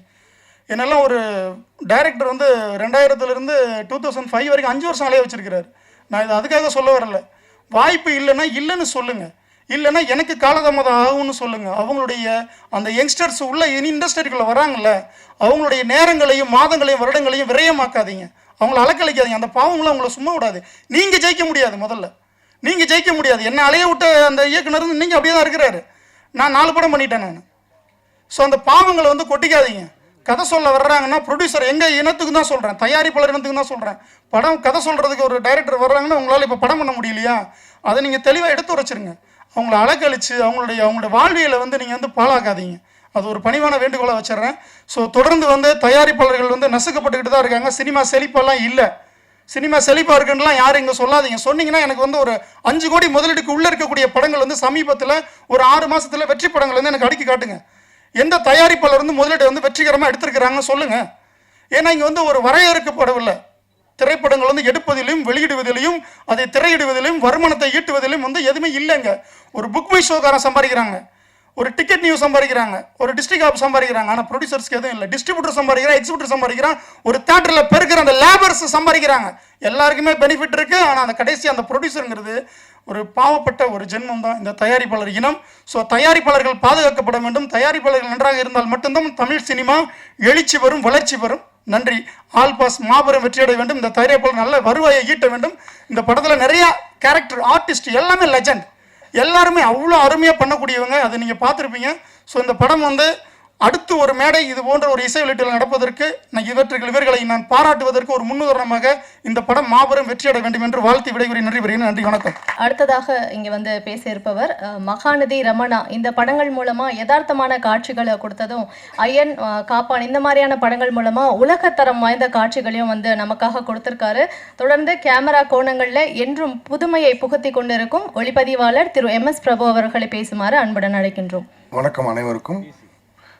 அமர்ந்திருக்கும் அனைத்து நண்பர்களுக்கும், பத்திரிகை தொலைக்காட்சி ஊடக நிர்வாகிகளுக்கும் அனைவருக்கும் வணக்கம். முதல்ல நான் ஆசைப்படுறது என்னென்னா, இந்த ப்ரொடியூசர் மோகனாவுடைய 1 ஸ்டெப், அது வந்து அவங்களுடைய ஃபஸ்ட் ஸ்டெப். முதல்ல வந்து இந்த திரையுலகத்தில் ஒரு தயாரிப்பாளர் அவங்க உள்ளே காலடி வச்சு வந்ததுக்கு நான் முதல்ல அவங்கள வரவேற்கிறேன். நீங்கள் வரணும் மேடம், வருக என்று வரவேற்கிறேன். ஏன்னா அவருக்கு முன்னாடி பேசினவர் சொன்னார், ப்ரொடியூசர் வந்து எந்த அளவுக்கு நசுக்கப்படுறாங்கன்னு சொன்னார். அந்த மாதிரி இல்லாமல் ஒரு ப்ரொடியூசர் வர்றதை நான் முதல்ல வரவேற்கிறேன். அதுக்கப்புறம் அவங்க வந்ததுனால ஒரு இயக்குனர் வந்திருக்காரு, ஒரு படக்குழுவே வந்திருக்கு, ஒரு நல்ல படமும் வந்துட்டுருக்கு. ஸோ அவங்க தான் முதல் அவங்க தான் பிள்ளையார் சொல்லி அவங்களுக்கு என்னுடைய முதற்கண் வணக்கங்கள். இன்னொன்று இயக்குனர் மைதீன் வந்து எனக்கு ரொம்ப வருஷம் பழக்கம்லாம் கிடையாது, ரொம்ப சமீப காலமாக தான் பழக்கம். அவர்கிட்ட எனக்கு ரொம்ப பிடிச்ச விஷயம் வந்து நட்பிலக்கணம் சொல்லுவாங்க இல்லையா, அதுக்கு வந்து ஒரு பெரிய எடுத்துக்காட்டு. ரொம்ப ஒரு நட்பு தான் வாழ்க்கையை கொஞ்சம் கொஞ்சமாக நம்ம நகட்டிட்டு போகிறதுக்கு நட்பு ஒன்று இருந்தாலே போதும் அப்படின்னு ஸ்திரமாக நம்பக்கூடிய ஒரு உதாரணம் 2 இருக்குது இந்த படத்தில். இந்த படத்தோட தயாரிப்பாளர் வந்து அவங்களோட சைல்டுஹுட் ஃப்ரெண்டு. கிட்டத்தட்ட ஒரு பக்கத்து வீட்டில் 4ஆம் கிளாஸ் 5ஆம் கிளாஸ்லேருந்து தெரிஞ்சவங்க. இத்தனை வருஷம் கழிச்சு அவர் இத்தனை வருஷம் 25 வருஷம் போராட்டத்துக்கு அப்புறம் அவருக்கு ஒரு வாய்ப்பு கொடுக்க ஒரு நண்பராக அவங்க முன் வந்திருக்காங்க. மோகனா எந்த அளவு பாருங்கள், நம்மலாம் என்ன பண்ணுவோம், ஒரு ஃப்ரெண்டு கஷ்டப்பட்டான்னா ஒரு 2 லட்சம் 3 லட்சம் கொடுப்போம் நல்லா இல்லைன்னு. அவங்க பண்ணியிருக்க இன்வெஸ்ட்மெண்ட்டை பாருங்கள் ஒரு நண்பனுக்காக. அது ஒன்று. இன்னொன்று, இந்த படத்துடைய ஒளிப்பதிவாளர் தில்ராஜ், அவர் என்னோடய அசிஸ்டண்ட்டு தான். அவர் வந்து இந்த டைரக்டர் மைதீனுக்கு கிட்டத்தட்ட 20 வருஷம் நண்பர். படம் பண்ணால் ஒன்றை தான் வச்சு படம் பண்ணுவேன்ட்டு 20 வருஷமாக சொல்லிட்டே இருந்தவர் இன்றைக்கி அதை நிரூபணம் பண்ணியிருக்காரு. பட வாய்ப்பு கிடைச்சோடனே சரி நல்ல வாய்ப்பாக இருக்கே, நம்ம ஏதோ ஒரு கேமரான்னு வச்சு போகலான்னு இல்லாமல் நண்பனுக்கு கொடுத்த வாக்குக்காக அவரை வச்சு பண்ணியிருக்காரு. இது மாதிரி என்னுடைய கொஞ்சம் நிறைய உரையாடல் எனக்கும் அவருக்கு நடந்திருக்கு. எல்லாமே ஒரு நட்பு தோரணையிலேயே இருக்கும் ஒரு பேசுகிறதெல்லாம். அதை நான் ரொம்ப பாராட்டுறேன். அதுக்கு நான் தலை வணங்குறேன். மைதீன் நீங்கள் நல்லா வரணும். இது வந்து இந்த 1 ஸ்டெப் வந்து மோகனா மேடம் கூட ஒரு ஃபஸ்ட்டு ஸ்டெப்பாக இருக்கலாம். ஆனால் அடுத்தடுத்து அவங்க பல ஸ்டெப் எடுக்கணும். அதுக்கு திரையுலகத்தை சேர்ந்த அத்தனை டெக்னீஷியன், ஆர்டிஸ்ட் எல்லாருமே ஒரு தயாரிப்பாளராக அவங்களுக்கு சப்போர்ட் பண்ணணும். அப்போ தான் நம்ம எல்லாரும் சேர்ந்து ஆல் பாஸ் சொல்ல முடியும். நன்றி, வணக்கம். நடிகை வினோதினி வைத்தியநாதன் அவர்களை பேசுமாறு அன்புடன் அழைக்கின்றோம். ஊடக நண்பர்கள் உங்கள் எல்லாருக்குமே தெரியும், சமீபத்தில் வந்து நடந்த டபுள் ஆக்குபன்சி, அப்புறம் 100 சாமி ஜிடிஎன் பட விழாவில் என்னால் கலந்துக்க முடியல. அதுக்கு காரணமும் நீங்கள் தான். ஏன்னா நான் நடித்த படங்கள் போன வருடத்துலலாம் நீங்கள் கொடுத்த ஆதரவில் இந்த வருஷம் எனக்கு வந்து நிறையா கமிட்மெண்ட்ஸ், நிறையா ப்ரொஃபஷனல் கமிட்மெண்ட்ஸ், நிறையா படங்களில் நான் வந்து நடிச்சுட்டே இருக்கிறதுனால இந்த படங்களில் வந்து என்னால் கலந்துக்க முடியல. அதனால் தொடர்ந்து எனக்கு மட்டும் இல்லை, இங்கே இருக்கக்கூடிய அனைவருக்கும் நீங்கள் கொடுத்து கொண்டு இருக்கக்கூடிய ஆதரவு, சின்ன படங்கள் பெரிய படங்கள் இல்லாமல் அனைத்து படங்களுக்கும் தொடர்ந்து நீங்கள் கொடுக்குற ஆதரவுனால தான் நாங்கள்லாம் வந்து இன்றைக்கி இருக்கோம். அதனால் முதற்கண் உங்களுக்கு என்னுடைய நன்றிகளை நான் தெரிவித்துக் கொள்கிறேன். இந்த மேடையை நான் வந்து பயன்படுத்திக்கிறேன். 2வது, இன்றைக்கி வந்து எடுத்த உடனே வந்து ஒரு பிரபஞ்சம் வந்து எனக்கு ஒரு விஷயம் சொன்ன மாதிரி நான் ஃபீல் பண்ணுறேன். அதுக்கு வந்து மன்சூர் அலிகான் சார் இந்த ஆல் பாஸ் திரைப்படத்துக்கு கரெக்டாக அந்த ஆடியோ லான்ச்சுக்கு ஒரு கண்டென்ட் கிடச்சிருச்சு அப்படி தான் சொல்லணும். ஏன்னா எல்லா திரைப்படத்துலேயும் வந்து ஏதோ ஒரு விஷயம் ஒரு ஆடியோ லான்ச்சில் நடக்கும். இன்றைக்கி வந்து அவர் பேசுனது உங்களுக்கு வேணால் வந்து ஒரு இல்லை பொதுமக்களுக்கு ஒரு கண்டென்ட்டாக இருக்கலாம், எல்லாருமே வந்து வீடியோ எடுத்துகிட்டு இருந்தீங்க. ஆனால் சாருடைய ஆதங்கத்தை வந்து என்னால் புரிஞ்சிக்க முடியுது. இந்த இடத்துல நான் வந்து அவருக்கு வந்து ரிப்ளை கொடுக்கறதுக்கு நான் ஒரு இடத்துல இல்லை. அதாவது வந்து அவருக்கு வந்து ஒரு ஆன்சர் பண்ணுற இடத்துல நான் இல்லை. ஆனால் நான் இப்படி யோசிக்கிறேன் இந்த விஷயத்த. நானும் இந்த ஆதங்கத்தை நிறைய இடத்துல நான் ஃபேஸ் பண்ணியிருக்கேன். ஏன்னா ஒரு சப்போர்ட்டிங் ஆர்டிஸ்ட்டாக பல நேரத்தில் வந்து நம்ம ஏதோ ஒரு இடத்துல நம்மளுடைய கேரக்டர் வந்து ஒரு ஆர்க்கே இல்லாமல் முடிஞ்சிரும், இல்லைனா வந்து இருட்டடிக்கப்பட்டுருவோமோ அப்படிங்கிற மாதிரிலாம். ஒரு உதாரணத்துக்கு கோமாளி அப்படிங்கிற திரைப்படத்தில், நான் இதை சில மேடைகளில் நான் சொல்லலை, ஆனால் ஒரு சில பேட்டிகளில் சொல்லியிருக்கேன். கோமாளி அப்படிங்கிற திரைப்படம் நீங்கள் பார்த்துருப்பீங்க. அந்த திரைப்படத்துடைய ஆடியோ லான்ச் ஆர் ஏதோ ஒரு ப்ரெஸ் ஷோவோ ஏதோ ஒன்று, அதில் வந்து நான் இன்வைட் பண்ணி 1 மணி நேரம் வீட்டில் வந்து ஒரு மேக்கப் ஆர்டிஸ்ட்டை வீட்டுக்கு வர சொல்லி மேக்கப்லாம் போட்டு ஹேர்லாம் பண்ணி சாரீலாம் ட்ரேப்லாம் பண்ணிவிட்டு நான் போகிறேன். அங்கே போனால் வேல்ஸோடைய அந்த ஸ்கூல் ஆர் காலேஜ் அந்த ஸ்டூடெண்ட்ஸுக்கு மத்தியில் ஒரு கடைசி ரோக்கு முன்னாடி ஒரு 2 ரோ முன்னாடி எனக்கு வந்து ஒரு இடம் கொடுத்து என்னை உட்காத்தி வச்சுருந்தாங்க. இது வந்து ஒரு தவறு தான், அவங்க வேணும்னு அதை பண்ணலை, ஆனால் அது வந்து நடந்துருச்சு அந்த மாதிரி. அப்போ நான் என்ன பண்ணிட்டேன்னா, எனக்கு ரொம்ப வருத்தமாக போயிடுச்சு. நம்ம வந்து ஒரு முக்கியமான கதாபாத்திரம் நம்ம பண்ணியிருக்கோம், ஆனால் நம்ம இந்த மாதிரி ஒரு இடத்துல நம்ம வந்து உட்காத்தி வச்சுட்டாங்களே. ஏன்னா மேடைக்கு நான் கூப்பிடவும் இல்லை. நான் என்ன பண்ணிட்டேன், சரின்னு சொல்லிவிட்டு என்னோடய டிரைவருக்கு ஃபோன் பண்ணி வண்டி எடுத்துருப்பா நான் வந்துடுறேன் வெளியில் அப்படின்னு சொல்லிவிட்டு நான் வெளியில் வந்து அப்படியே வீட்டுக்கு வந்துட்டேன். ஆனால் இன்றைக்கி அதை விட அதுக்கப்புறம் அந்த படம் வந்து ரிலீஸ் ஆகி ஈகா தேட்டரில் நான் ஃபஸ்ட்டு பார்த்துட்ருக்கேன் அந்த படத்தை. என் பக்கத்தில் வந்து 2-3 லேடிஸ் உட்காந்துருந்தாங்க. என்னோடய சீன்லாம் வரும்போது அப்படியே என் கையை பிடிச்சிட்டு அந்த அம்மா வந்து கரன்னு அழறாங்க அப்படியே. அப்போது வந்து நான் யோசித்தேன், பிரபஞ்சம் வந்து நமக்கு ஏதோ ஒரு இடத்துல நம்மளை இருட்டடிப்பு செஞ்சாலும் காலம் கடந்து இன்றைக்கும் வந்து எத்தனையோ பேர் கோமாளி அப்படிங்கிற திரைப்படத்தை சொன்னால் என்ன சொல்லுவாங்க. இன்றைக்கி காலையில் நான் வந்து ஒரு ரேஷன் கார்டுக்காக ஒரு ரேஷன் கடைக்கு போயிருந்தேன், ஒரு சின்ன சேஞ்சுக்காக. அந்த இடத்துல கூட அந்த கோமாளி படத்தை வந்து சொல்கிறாங்க. அப்போ என்ன நான் என்ன நினைக்கிறேன்னா, ஒரு ஆர்டிஸ்ட்டுக்கு எங்கே நம்ம இருட்டடிப்பு இந்த இதுக்குள்ளே நடந்தாலும், ஒரு இடத்துல நமக்கு வந்து இருட்டடிப்பு நடந்தாலும் நம்மளுடைய ஒவ்வொரு கதாபாத்திரமும் காலம் கடந்து நிற்கும். அதனால் வந்து அந்த ஆர்கானிக்காக மக்கள் மத்தியில் நமக்கு கிடைக்கக்கூடிய செல்வாக்கு அப்படிங்கிறது யாருமே இருட்டடிப்பு செய்யவே முடியாது. பிரபஞ்சம் அதை வந்து பார்த்து கொள்ளும். இதை வந்து நம்ம பாசிட்டிவாக சார் நீங்கள் வந்து வருத்தப்படாதீங்க, உங்களுடைய ஆதங்கம் எனக்கு புரியுது. ஆனால் இதுதான் வந்து உண்மை. காலம் கடந்தும் நீங்கள் வந்து செஞ்ச ஒவ்வொரு கேரக்டரும் உங்களுக்காக நின்று பேசும். மக்கள் மத்தியில் இன்னும் தமிழ் ஜனம் சினிமா எவ்வளோ வருஷம் இருந்தாலும் நம்ம எல்லாரும் ஒவ்வொருத்தரும் வந்து அந்த ஸ்க்ரீனில் நம்ம வந்து தெரியும். அதனால் அது வந்து நம்ம அப்படி எடுத்துக்க வேண்டிய அவசியம் கிடையாது. இன்னொன்று வந்து ஜிடிஎல்ல நான் நடிச்சிருக்கேன், ஒரு சின்ன கதாபாத்திரம் பண்ணியிருக்கேன். 100 சாமி பாருங்க, நான் அதில் ஒரு சின்ன கதாபாத்திரம் பண்ணியிருக்கேன். நம்ம சொல்கிற இடத்துலலாம் வந்து நான் யோசிப்பேன், எனக்கு பல படங்களில் வந்து நம்ம அங்கங்கே தெரிஞ்சுட்டு போயிடுறோம். ஆனால் இந்த படத்தில் நான் முதல்ல வந்து 2 பேருக்கு நான் நன்றி சொல்லணும் அப்படின்னு நினைக்கிறேன். ஒன்று, இயக்குனர் மைதீன் அவர்களுக்கும் இந்த ஒன் ஸ்டெப் என்டர்டெயின்மெண்ட் தயாரிப்பாளர் மோகனா அவர்களுக்கும். ஏன்னா இவங்க 2 பேர் தான் நான் வந்து ஃபஸ்ட்டு டைம் கதை கேட்குறதுக்காக அவங்க ஆஃபீஸ் போகும்போது என்கிட்ட சொன்னது, படம் வந்து எத்தனை நாள் ஷூட் அப்படிங்கும்போது ஒரு 45 to 50 days எடுக்க போகிறோம், உங்களுக்கு வந்து ஒரு 35 நாள் இருக்கும் அப்படின்னாங்க. ஏன்னா 35 நாள்னா இப்போ வந்து நம்ம என்ன அவ்வளோ பெரிய கதாபாத்திரமாக பண்ணுறோம், இவ்வளோ நாள், அதுவும் 9 to 9 கால் ஷீட் அப்படின்னாங்க. நான் அப்போ யோசித்தேன், என்னடா படம் ஃபுல்லாக நம்ம தான் வரோம்னா அது உண்மையாகவே அது அப்படி தான் இருந்தது. ஒரு சிறிய படத்தில், அதாவது சிறிய படம்னு சொல்ல முடியாது, ஒரு இந்த பட்ஜெட்டில் செய்யக்கூடிய ஒரு படத்தில் த்ரூட்டாக ஒரு வரக்கூடிய ஒரு கதாபாத்திரமாக, அந்த கதையோட்டத்தோடு வரக்கூடிய கதாபாத்திரமாக பண்ணுறது வந்து அவ்வளவு வந்து மனநிறைவாக இருக்குது. அந்த மனநிறைவை எனக்கு கொடுத்ததுக்காக முதல்ல இந்த 2 பேருக்கும் நான் வந்து நன்றியை தெரிவிச்சே ஆகும். இயக்குனர் அவர்களை பற்றி சொல்லணும்னா, அவர் வந்து நாங்கள் ஒரு விஷயம் அவர்கிட்ட இப்போ வந்து இந்த அசிஸ்டன்ட் டைரக்டரோட பேசிகிட்டு இருக்கும்போது அவங்க வந்து சொன்னாங்களாம், இந்த மாதிரி இது வாங்கணும், பொன்னாடை வாங்கணும் அப்படின்னு சொல்லிட்டு. அவர் சார் சொல்லியிருக்காரு, பொன்னாடை வேணாம், எல்லாருக்கும் யூஸ்ஃபுல்லாக வந்து டவல் கொடுத்துருங்க அப்படின்னு சொல்லிட்டு. அதுக்கு வந்து இந்த மாதிரி தான், இதுதான் அவருடைய ஒரு பேசிக்கான வந்து ஒரு பொதுநலன் கருதுகிற ஒரு மனப்பான்மை. எம்எஸ் பிரபு சார் சொன்ன மாதிரி அவர் வந்து ஒரு நானும் அவரும், நான் அவரை சார்னும் அவர் என்ன மேடம்னு கூப்பிட ஆரம்பித்து இன்றைக்கி நானும் அவரும் தோழர் அப்படின்னு பேசிக்கக்கூடிய இடத்துக்கு நாங்கள் வந்து நிற்கிறோம். அந்த அளவுக்கு வந்து அவர் ஒரு சமத்துவம், சகோதரத்துவம், சமூக நீதி, இதை பற்றி நிறைய ஒரு ஆழ்ந்த சிந்தனை கொண்ட ஒரு மனிதர். இன்றைக்கி ஒரு காஸ்டியூமர்லேருந்து, அங்கே பாருங்கள் காஸ்டியூமர் நிற்கிறாரு, அவரை கூட வந்து அழைச்சிருக்காரு. இது ரொம்ப வந்து அபூர்வமான ஒரு விஷயம். ஒவ்வொரு அசிஸ்டன்ட் டைரக்டரும், ஒரு அசிஸ்டன்ட் டைரக்டர் கூட இங்கே இல்லாமல் வந்து இல்லை, எல்லா அசிஸ்டன்ட் டைரக்டர்ஸும் இன்றைக்கி வந்திருக்காங்க. அது மட்டும் இல்லாமல் அவர் வந்து ஒவ்வொரு நாள் படப்பிடிப்பு முடிஞ்சதுக்கப்புறம் ஈவினிங் வந்து உட்காந்து இந்த டீ அப்படிங்கிறத நம்ம எப்பயுமே யோசிப்போம், அந்த தேநீர் அப்படிங்கிறது எல்லாரும் மனிதர்களையும் வந்து ஈக்குவலைஸ் பண்ணக்கூடிய ஒரு விஷயம் அப்படிங்கிறது. இப்போ தான் சார் சொன்னார், ஆல் ஆர் ஈக்குவல் அப்படிங்கிற மாதிரி எல்லாரும் ஒன்று அப்படிங்கிறத நிரூபிக்கிற வகையில் ஷூட்டிங் முடிஞ்ச உடனே எல்லாரும் வந்து ஒரு சேர் போட்டு டைரக்டர் வந்து சென்டரில் உட்காந்துருப்பார், அவரை சுற்றி வந்து எல்லாரும் உட்காந்து நாங்கள் வந்து நிறைய கதை பேசிட்டு தான் வீட்டுக்கு போவோம். ஷூட்டிங் ஸ்பாட்டை விட்டு போகிறதுக்கே வந்து மனசு வராது. அந்தளவுக்கு வந்து ரொம்ப இனிமையாக பழகக்கூடிய ஒரு சமத்துவத்தை, ஒரு சகோதரத்துவத்தை கடைபிடிக்கக்கூடிய ஒரு மனிதராக இருந்தார். அது வந்து ரொம்பவே பாராட்டத்தக்க ஒரு விஷயமா இருக்குது. அண்ட் மேடம் மோகனா மேம் வந்து நம்ம சிஎம் சார் மாதிரி ரொம்ப கம்மியாக தான் பேசுவாங்க, ஆனால் கரெக்டாக பேசிடுவாங்க. இப்போ கூட பார்த்தீங்கன்னா ஃபஸ்ட்டு அவங்க வந்து வரவேற்புரை, எல்லாருக்கும் வணக்கம், நன்றி வணக்கம், அதோட முடிச்சிட்டாங்க. ஸோ அவங்க வந்து ஒரே ஒரு விஷயம், 2 விஷயம் அவங்கள பற்றி சொல்லி பாராட்டணும் இந்த இடத்துல. ஒவ்வொரு நாளும் அன்னன்னைக்கு பேமெண்ட்டை அன்னன்னைக்கு கொடுத்த ஒரு தயாரிப்பாளர். இது வந்து சினிமாவில் ரொம்பவே அபூர்வமான ஒரு விஷயம்.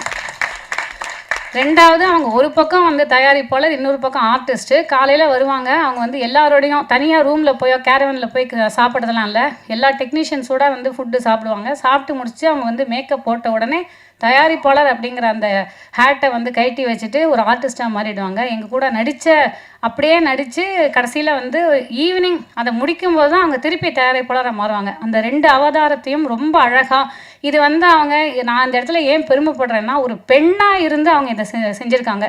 எனக்கு வந்து நான் எத்தனையோ 3, அதாவது சுதா கொங்கரா மேம், அப்புறம் லக்ஷ்மி ராமகிருஷ்ணன் மேம், பிரியா மேம், 3 பேரோடையும் நான் வந்து ஒரு உமன் டைரக்டரோடு நான் நடிச்சிருக்கேன். ஆனால் இதுதான் என்னுடைய ஃபஸ்ட்டு உமன் ப்ரொடியூசரோடு நான் நடிக்கிறேன். ஸோ ஐ திங்க் பல பேருக்கு வந்து அந்த ஒரு அனுபவம் அப்படின்னு நினைக்கிறேன். முதல் பெண் தயாரிப்பாளரோட நடிக்கிற அனுபவம், ஒரு பெண்ணாக நான் வந்து ரொம்ப பெருமைப்படுறேன். தயவு செஞ்சு இதுக்கு நீங்கள் எல்லோரும் கை தட்டலாம். நான் இன்னும் ஒரு 2 நிமிஷம் மட்டும் எடுத்துக்கிறேன். அண்ட் இந்த படத்தில் வந்து நீங்கள் ஃபஸ்ட்டே பார்த்துருப்பீங்க, இந்த ஆர்ட் டைரெக்ஷன், நீங்கள் அவுட்டர் வந்து பார்த்தீங்க. எல்லோரும் வந்து என்ன நினைக்கிறாங்கன்னா, சொல்லாமான்னு தெரில, பார்த்தா நாங்கள் வந்து ஃபுல் படம் வந்து நார்த் மெட்ராஸில் ஷூட் பண்ண மாதிரி இருக்கும். ஆனால் இது வந்து ஃபுல் படம். ஓகே ஓகே, இதை கட் பண்ணிவிடுங்க, இந்த இடத்த எடிட் பண்ணி தூக்கி எறிஞ்சிருங்க. ஓகே சரி, மேக்கப் அடிக்கிறது சரி ஓகே. நார்த் மெட்ராஸ் மக்களுக்கு இந்த நேரத்தில் வந்து நான் நன்றியை தெரிவிச்சுக்கணும். ஏன்னா எல்லாரும் நார்த் மெட்ராஸ் இப்படி அப்படின்னு அவங்கள பற்றி நம்ம நிறையா அசியூம் பண்ணி இங்கே பேசிகிட்டு இருக்கோம். நாங்கள் அங்கே வந்து ஷூட் பண்ணோம் பல நாட்கள். எந்த வீட்டுக்குள்ளே வேணால் எந்நேரமும் புகுந்து எங்களுக்கு ஒரு சேர் வேணும், ஸ்டூல் வேணும், அங்கே அடிக்கிறதுக்கு ஆணி வேணும், எது கேட்டாலும் கொடுப்பாங்க. அவ்வளோ ஒரு அழகான மக்கள், அழகான ஒரு வாழ்வியல். அங்கே வந்து அந்த நாட்கள் வந்து எங்களுக்கு ஷூட்டிங் போன மாதிரியே தெரில. யாரோட வேணால் எங்கே வேணால் உட்காந்து சாப்பிட்லாம். அது மட்டும் இல்லாமல் மத்தியானம் வந்து எந்த வீட்லையாவது வந்து கேட்பாங்க, உங்களுக்கு வந்து மீன் இருக்குது, மீன் குழம்பு செஞ்சு கொண்டு வரலாமா அப்படிங்கிற மாதிரிலாம் கேட்டாங்க. அந்த அளவுக்கு வந்து அந்த மக்கள் அவ்வளோ வந்து எங்களுக்கு ஹெல்ப் பண்ணாங்க. அந்த ஷூட்டிங் நடந்த அந்த காலகட்டத்தில் அவங்களுக்கு வந்து இந்த மேடையில் நான் வந்து நன்றி சொல்லணும் அப்படின்னு நான் நினைக்கிறேன். அண்ட் அஃப்கோர்ஸ் ஆர்ட் டைரக்டரை தான் நான் சொல்ல வந்தேன். அந்த அவை குறிப்பிலேருந்து நீக்கக்கூடிய விஷயங்கள் என்னென்னா, ஆர்ட் வந்து ரொம்ப பிரமாதமாக இருக்கும். அந்த படம் பார்க்கும்போது உங்களுக்கு தெரியும். என்னால் அதை என்னன்னு சொல்கிறதுன்னு தெரியல. ஓகே, லிரிக்ஸ் அஃப்கோர்ஸ் என்னோடய ஃபேவரட் சாங் அந்த சம்பவக்காரி, அது வந்து ஃபேவரட் சாங். பட் இந்த படத்தில் வந்து அந்த ஆல் பாஸ் சாங்கை தவிர அந்த பாட்டுடைய அந்த லிரிக்ஸ் வந்து என்னமோ அந்த என்னென்னமோ சொன்னீங்க, காசு தானே எல்லாம், அதுக்கு எல்லாரும் போடுவாங்க சலாம் அப்படிங்கிற அந்த லிரிக்ஸை வந்து இது வந்து காலத்துக்கும் இந்த லிரிக்ஸ் வந்து நிற்கும் அப்படின்னு நினைக்கிறேன். இது வந்து it's true of life.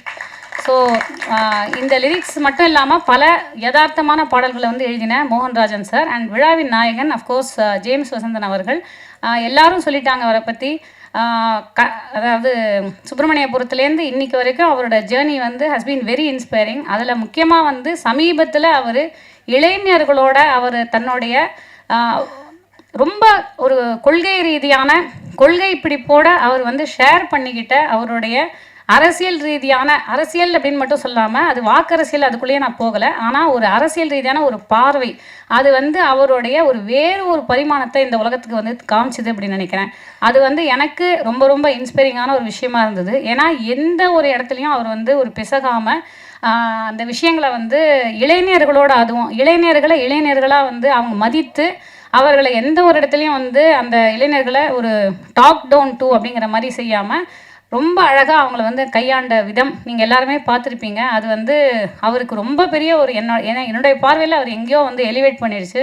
So thank you you much for that sir. And தொடர்ந்து வந்து இந்த படத்தில் வந்து இந்த ஆல் பாஸ் அப்படிங்கிற சாங்கெல்லாம் வந்து ரொம்ப கேட்சியான ஒரு டியூன். அதில் நடுவில் வரக்கூடிய அந்த மெலடி சார் சொன்ன மாதிரி எங்களுக்கு வந்து ரொம்ப அழகாக அமைஞ்சிருக்கு. ரொம்ப ரொம்ப நன்றிகள். அண்ட் நிறையா சொல்லிட்டேன்னு நினைக்கிறேன். ஓகே, பிஆர்ஓ புவன் சார் அவர்களுக்கும் அப்புறம் இந்த திரைப்படத்துடைய அனைத்து assistant directors and cameraman Dil Raju sir மற்றும் அனைத்து டெக்னீஷியன்ஸ் அண்ட் என் கூட நடித்த ஆட்கள், அதாவது வந்து ஆல் தி ஆர்டிஸ்ட், ஒரே ஒரு வரியில் ஒவ்வொருத்தரை பற்றி நான் வந்து தேங்க் பண்ணி சொல்லிடுறேன். அஃப்கோர்ஸ் வந்து ஜெயபிரகாஷ் சார் சொல்லவே வேண்டாம், த சீனியர் மோஸ்ட். எதுக்குன்னா நான் ஏஜ் வைஸ் நான் எதுவுமே சொல்லலை. நான் என்ன, அதாவது வந்து பல நேரங்களில் நான் யோசிச்சிருக்கேன், எனக்கும் ஜெயபிரகாஷ் சாருக்கும் ஒரு படத்தில் கூட காம்பினேஷன் வந்ததே இல்லைன்னு. இந்த படத்தில் நாங்கள் நடிக்க ஆரம்பிச்சதுக்கப்புறம் இப்போ நாங்கள் வந்து இன்னொரு படமும் நாங்கள் வந்து 3 படம் இப்போ ஆக்சுவலாக நானும் அவரும் சாரோட காம்பினேஷன் நான் பண்ணிகிட்ருக்கேன். ஸோ இது வெரி வெரி ஸ்வீட், ரொம்ப இனிமையாக பழகக்கூடிய, ஆனால் எக்ஸ்ட்ரீம்லி டேலண்டட். அந்த இடத்துல அந்த கேரக்டராகவே வந்து ஒரு டிரான்ஸ்ஃபார்ம் ஆகி, எந்த கேரக்டராக இருந்தாலும் டிரான்ஸ்ஃபார்ம் ஆகி வாழக்கூடிய ஒரு ஆர்டிஸ்ட். அவரோட நடிக்கிறது எனக்கு ரொம்ப பெருமையாக நினைக்கிறேன். அதே மாதிரி அவருடைய மகன் துஷ்யந்த், தந்தை காற்றும் உதவி, இவன் தந்தை என்னோடான் கொல்லன் சொல் அப்படிங்கிறதுக்கு அந்த வாக்கியத்துக்கு ஒரு பாந்தமாக அவரை போலவே இனிமையாக பழகக்கூடிய, ஆனால் எனக்கு தெரிஞ்சு வந்து அவர் வந்து ஒரு இன்னைக்கு இருக்கிற அப்கமிங் ஆர்டிஸ்ட் அப்படின்னு அவர் சொல்ல முடியாது. இன்றைக்கி இருக்கக்கூடிய ஹீரோஸில் இப்போ வந்து நிறையா இளம் ஹீரோஸ் வந்துட்டுருக்காங்க. அதில் வந்து இவர் ஒரு முக்கியமான இடத்த தமிழ் சினிமாவில் பிடிப்பார் அப்படிங்கிறதுக்கு இந்த படம் வந்து ஒரு எக்ஸாம்பிளாக இருக்கும் அப்படின்னு நினைக்கிறேன். ஏன்னா அதில் வந்து இந்த படத்தில் அப்படி ஒரு உழைப்பை வந்து அவர் போட்டிருக்காரு. இந்த படத்தை முடித்ததுக்கப்புறம் நான் அவரை வந்து சமீபத்தில் ஒரு ஷூட்டிங்கில் மீட் பண்ணேன். அப்படி வந்து டிரான்ஸ்ஃபார்ம் ஆகிருக்காரு, ஃபிசிக்கல் டிரான்ஸ்ஃபர்மேஷன். ஸோ அவரோட டெடிக்கேஷன் கண்டிப்பாக வந்து அதுக்கு there will be a good result for that. And of course Janani அவங்களும் வந்து நம்ம எல்லாரும் தமிழ் பேசும் கதாநாயகி வந்து இல்லைன்னு நம்ம சொல்லுவோம். இன்றைக்கி வந்து தமிழ் பேசும் கதாநாயகி மட்டுமே இல்லைங்க, உங்களுக்கு இலங்கை தமிழ் பேசும் கதாநாயகி, இலங்கையிலேருந்து வந்திருக்கக்கூடிய நம்மளுடைய ஜனனி அவர்கள். அவங்களுக்கு வந்து என்னுடைய வாழ்த்துக்கள். ரொம்ப அழகான வந்து ஒரு நடிப்பை வந்து காமிச்சிருக்காங்க. அண்ட் வருங்கால அமைச்சராக ஆகக்கூடிய ஒரு இடத்தில் இருக்கும் நம்முடைய சுப்பிரமணிய சிவா அவர்கள், இன்றைக்கி அவர் வரல, கூடிய சீக்கிரம் அவரோட வந்து நடித்த ஒரு அனுபவம் எனக்கு வந்து ரொம்ப நடிப்புங்கிறத மீறியும் அவரோட கிடைத்த நட்பு வந்து எனக்கு ரொம்ப பெருமையாக இருக்குது. அண்ட் அஃப்கோர்ஸ் இந்த பாய் நெக்ஸ்ட் டோர் அப்படின்னு சொல்லக்கூடிய இடத்துல இல்லாமல் அந்த பர்சன் நெக்ஸ்ட் டோர் உண்மையாகவே அடுத்த வீட்டில் வந்து இப்படி ஒருத்தர் இருப்பார் அப்படிங்கிறதுக்கு பிரசன்னா அவர்கள், நக்கலைட்ஸ் பிரசன்னா, குடும்பஸ்தன் படம் மூலமாக வந்து ரைட்டராக அறிமுகமாகி பல படங்கள் நடிச்சிட்ருக்காரு. அவரும் வந்து ஒரு கேரக்டரை பண்ணியிருக்காரு. அவருக்கும் வாழ்த்துக்கள். சத்யா சார், அப்புறம் வந்து இவங்க மைதிலி அவங்க, அப்புறம் என்னுடைய மோஸ்ட் ஃபேவரட் செந்தில்குமாரி அவர்கள். அவங்கள பற்றி நான் சொல்லி ஆகணும். அதாவது 2010களின் அந்த டிகேடோடைய சுவாசிகா அப்படின்னு நான் அவங்கள சொல்லுவேன். ஏன்னா வந்து ரொம்ப டேலண்டட் பர்சன். இந்த மேடையில் வந்து என்னுடைய ஃப்ரெண்ட்ஷிப்பை, நட்பை வந்து பகிர்ந்துக்கிறதுல நான் ரொம்ப பெருமைப்படுறேன். அண்ட் அஃப்கோர்ஸ் எல்லாரையும் மீறி எங்கள் எல்லாரோடையும் இனிமையாக பழகி ஒரு தயாரிப்பாளர் அப்படிங்கிற எந்த ஒரு ஆட்டிடியூடும் இல்லாமல் எங்கள் கூட நடித்த மோகனா மேம் அவங்க நீங்கள் இந்த படத்தை பார்த்தீங்கன்னா தெரியும். அது வந்து அவங்க நிறைய முன்னாடி அவங்க பண்ணியிருக்காங்க. நடுவில் வந்து அவங்க ஒரு பிரேக் எடுத்துகிட்டு இப்போ தான் ரொம்ப வருஷம் கழித்து நடிக்கிறாங்க. ஆனால் எல்லா ஆர்டிஸ்ட்டுக்குமே வந்து டஃப் கொடுக்குற மாதிரி அவங்களும் நடிச்சிருப்பாங்க. ஸோ அனைத்து கலைஞர்களுக்கும் கைத்தட்ட ஆரம்பிச்சிட்டாங்க. ஸோ நான் முடிச்சுக்கிறேன். Thank you so. அனைவரையும் நான் சொல்லிட்டேன் அப்படின்னு நினைக்கிறேன். அஃப்கோர்ஸ் அண்ட் வந்திருக்கக்கூடிய Dhananjayan sir and Vikraman sir, RV Udhayakumar sir, MS Prabhu sir, அப்புறம் ராஜா அவர்கள் பிரதர், அண்ட் மதன் சார், இன்னும் மகன் சார் பேசல. அப்புறம் என்னுடைய எங்கள் குடும்பத்துடைய எங்கள் வாழ்வியலுடைய மகன்களாக நடித்திருக்கிற கோகுல், சஞ்சய் மற்றும் நிக்கில் மூவருக்கும் என்னுடைய வாழ்த்துக்கள். அடுத்ததாக படத்துடைய எடிட்டர் திரு S. பாஸ்கர் அவர்களை பேசுமாறு அன்புடன் அழைக்கின்றோம். ஃபஸ்ட்டு அப்பா கையை பிடிச்சி கூப்பிட்டு போன சினிமா, அதுக்கப்புறம் அவர் கூப்பிட்டு போக மாட்டார். அதுக்கப்புறம் ஏதாவது காசு திருடி தான் சினிமா பார்க்கணும். சார், இது நன்றி தெரிவிக்கிற மேடையாக நான் இதை மாற்றிக்கிறேன். அப்பாவுக்கு நன்றி. இந்த டைரக்டரை பற்றி சொல்லணும். இவர் வந்து முதல்ல நண்பர், அப்புறமா தான் இயக்குனர். ஒரு நண்பராக ஒரு இயக்குனர் கிடைக்கிறது வந்து ரொம்ப ரொம்ப கஷ்டம். ஏன்னா எல்லாம் வெளியில் வந்து சார் என்னுடைய இயக்குனர் அப்படின்னு சொல்லுவாங்க. ஆனால் எடிட்டிங்கில் வந்து உட்கார்ந்ததுக்கப்புறம் தான் தெரியும் அவங்களுடைய சுயரூபம் என்ன அப்படின்ட்டு. சார் வந்து எனக்கு ரொம்ப ரொம்ப சுதந்திரம் கொடுத்துருக்காரு இந்த படம் எடிட் பண்ணும்போது.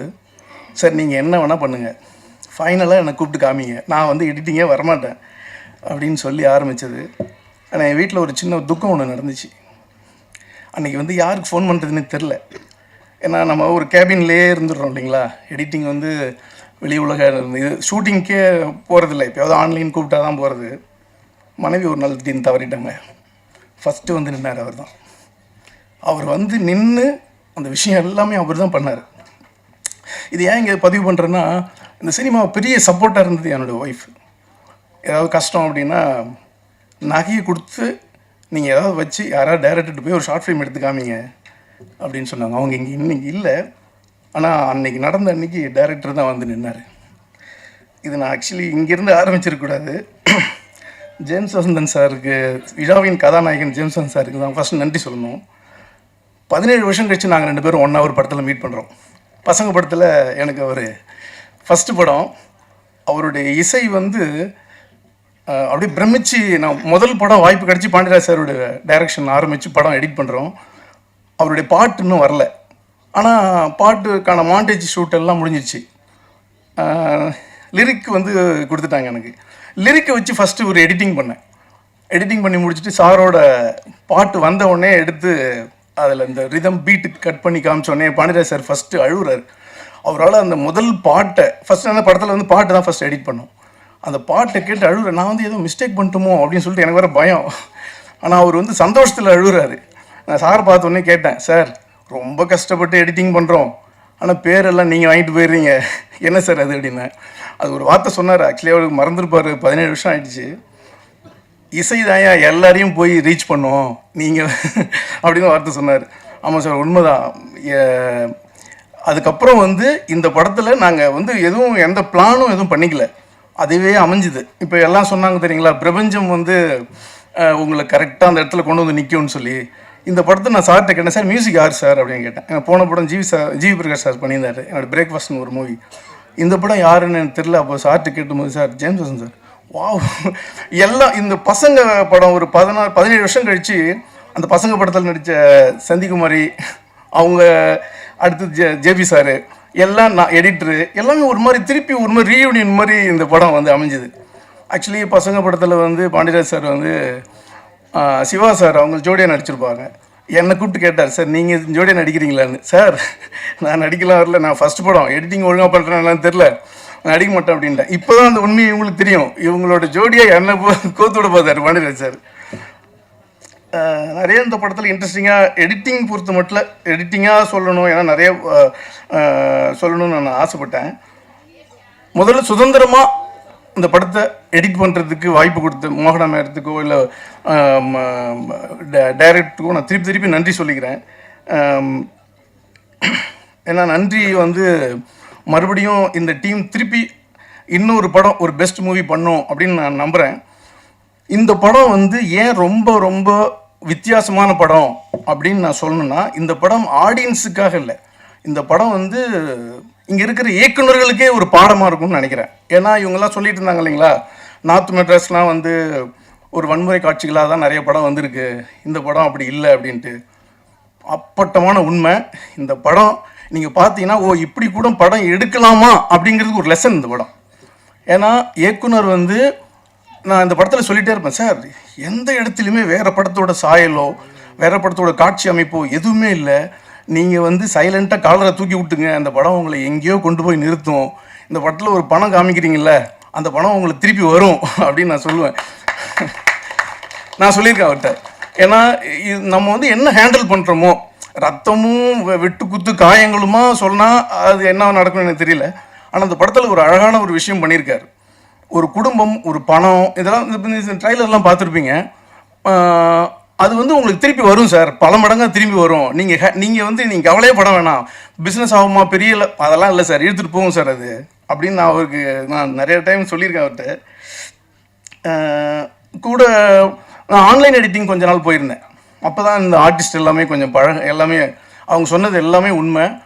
அந்த நார்த் மெட்ராஸில் நான் உட்கார்றதுக்கு ஒரு சேர் டேபிள்னா கூட சரிதான், எந்த விதமான ஒரு ஒரு நம்மளை ரொம்ப ஒரு ஃப்ரெண்ட்லியாக தான் அவங்க ட்ரீட் பண்ணுவாங்க.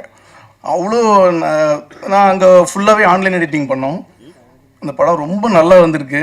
சிலது வந்து மேடையில் பேச முடியல, இருந்தாலும் ஃபஸ்ட்டு அவர்கிட்ட என்கிட்ட கேட்டார், சார் ஆல் பாஸுங்கிற டைட்டில் வந்து மாற்றிடலாமா சார்?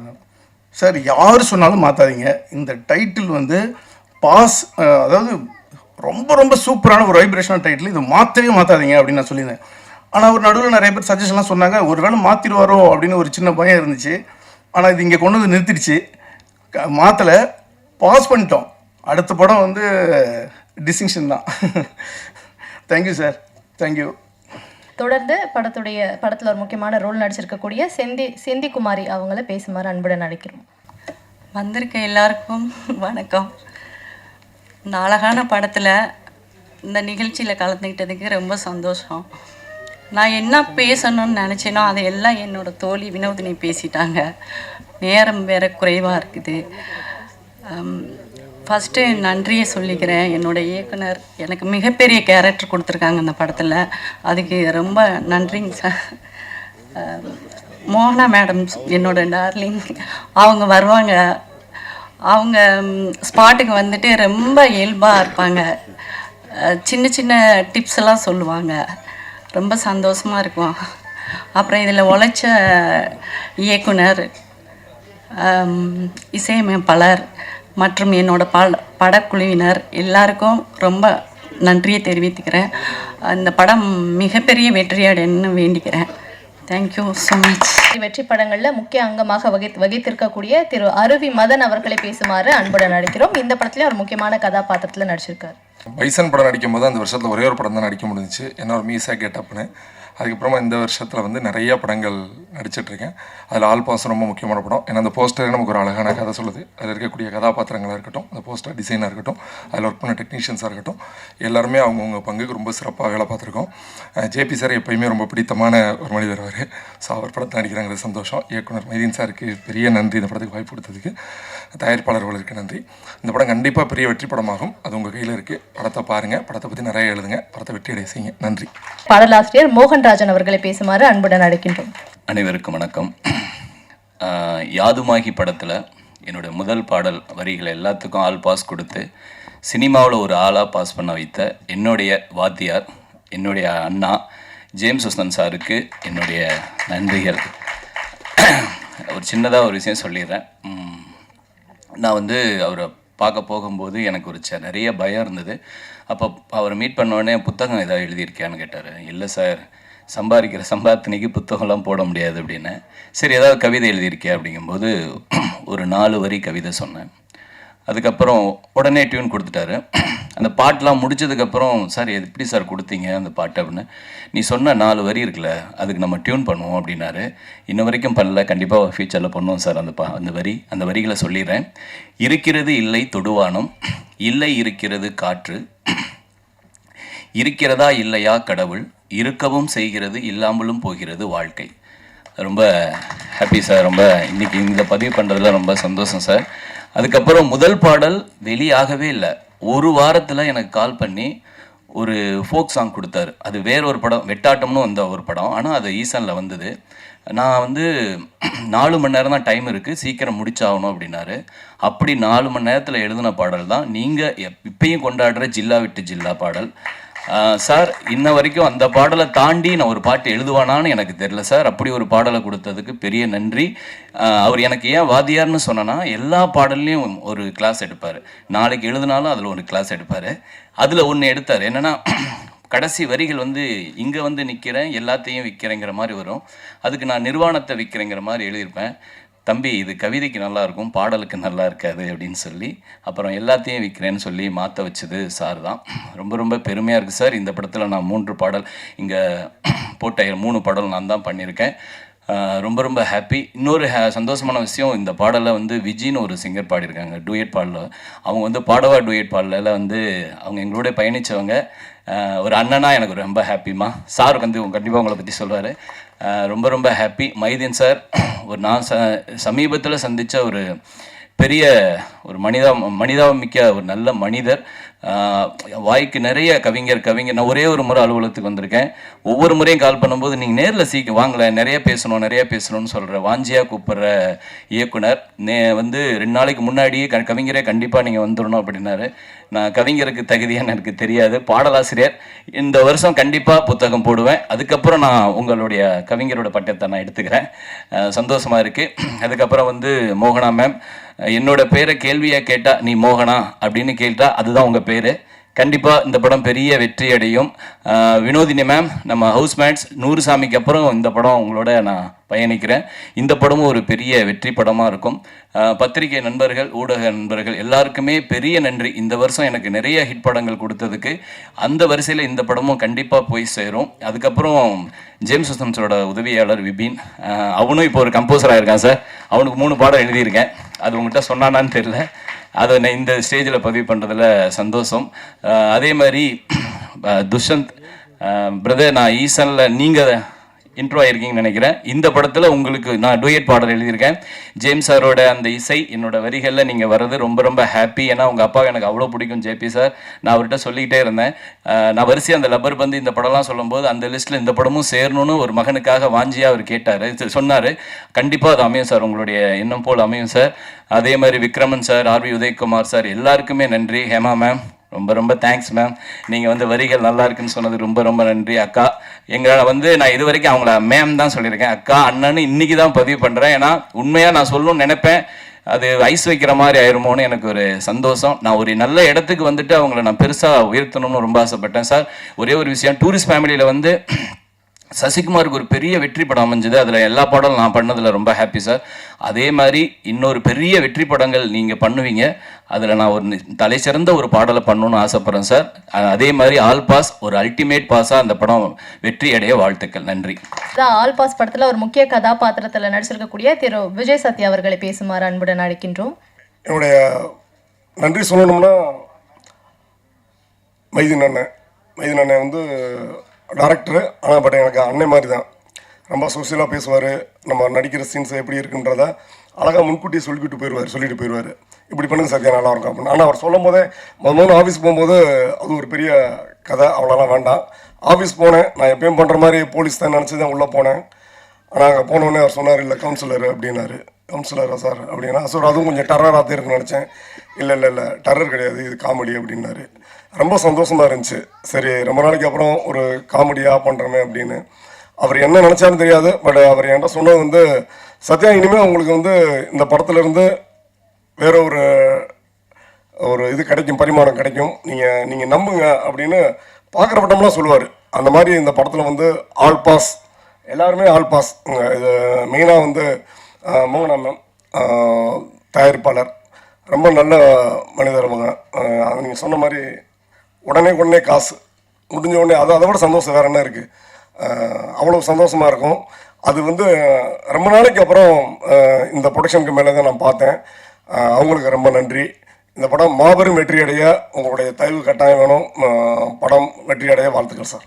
கதாநாயகி ஜனனி அவர்களை பேசுமாறு அன்புடன் அழைக்கின்றோம். எல்லாருமே சொன்ன மாதிரி தான் ப்ரொடியூசரையை நான் ஃபஸ்ட்டாக சொல்லிக்கிறேன். நாங்கள் அடிக்கடி வந்து அவங்க ப்ரொடியூசர்ன்றதே மறந்துடுவோம். அந்த மாதிரி ஒரு நல்ல ஒரு ப்ரொடியூசர், ஜாலியாக எங்களுக்கு இருக்கிற ஒரு ப்ரொடியூசர். அண்டு டைரக்டருமே இந்த ஸ்டோரி சொல்லும்போது எனக்கு ரொம்ப பிடிச்சிருந்துச்சு. லொக்கேஷன்லேயும் சரி ஷூட்லேயும் சரி வந்து ஒரு நல்ல ஒரு ஒர்க் பண்ணின ஒரு டைரக்டர்னு நான் சொல்லுவேன். அந்தளவுக்கு வந்து ஒரு என்னென்ன தேவையோ அதை கரெக்டாக எங்களை வேலை வாங்கின ஒரு டைரக்டர். கொஞ்சம் பயமாக இருக்குது. அது மட்டும் இல்லை, இங்கே இருக்கிற ஆர்டிஸ்ட் எல்லாருமே ஒரு லெஜெண்டரி ஆர்டிஸ்ட். ஸோ எனக்கு வந்து கொஞ்சம் பயமாக தான் இருந்தது. எப்படி அவங்க வந்து என்ன நினைப்பாங்க, நம்ம எப்படி அவங்க கூட ஒர்க் பண்ணுறோம், ஏதாச்சும் நினச்சிருவாங்களா, அந்த மாதிரி தான். பட் அப்படி இல்லாமல் எல்லாருமே ஒரு ஃப்ரெண்டாக இருந்தது. வினோதினி மேம் இருக்கட்டும், ஜேபி சாராக இருக்கட்டும், செந்தில்குமாரி மேம், அவங்க கூடயே நான் ஒரு 3 படத்துக்கிட்ட ஒர்க் பண்ணியிருக்கிறேன். ஸோ ரொம்ப எல்லாரோடையும் திரும்ப வந்து ஒர்க் பண்ண ரொம்ப சந்தோஷம். இந்த படம் வந்து நிறைய ஸ்டார்டிங்கில் சொன்ன மாதிரி வட சென்னைண்டா இப்போ நானே வந்து எனக்கு தெரியாது. ஆனால் அந்த நினச்ச விஷயம் வந்து வட சென்னைண்டா இப்படி தான் இருக்கும் அப்படின்னு சினிமாவில் பார்த்து இப்படி தான் இருக்கும்னு நினச்ச விஷயம். பட் இந்த படத்தில் வந்து அப்படி இல்லை. ஒரு கலர்ஃபுல்லான ஒரு வட சென்னையிலையும் நல்ல மனிதர்கள், டிஃப்ரெண்டான ஸ்டோரி, ஒரு ஃபேமிலியாக வந்து அது அவங்களோட லைஃப் ஸ்டைலே வேறு மாதிரி இருக்கும்ன்றது வந்து இந்த படத்தில் நடிக்கும்போது தான் அது நான் ஃபீல் பண்ணேன். ஸோ இந்த படம் வந்து ரிலீஸ் ஆகும்போது நீங்கள் நம்பி ஃபேமிலியை கூட போய் பார்க்கலாம், அந்த மாதிரி இருக்கும். ஸோ எல்லாருமே சப்போர்ட் பண்ணுங்கள். ஸோ நன்றி, தேங்க்யூ. ஆல் பாஸ் படத்துடைய கதாநாயகன் துஷ்யந்த் அவர்களை பேசுமாறு அன்புடன் அழைக்கின்றோம். எல்லாருக்கும் வணக்கம். First Dhananjayan sir, Vikraman sir, Mansoor sir, மெம்ஸ் பிரபு சார், எல்லோரும் வந்ததுக்கு ரொம்ப நன்றி சார்.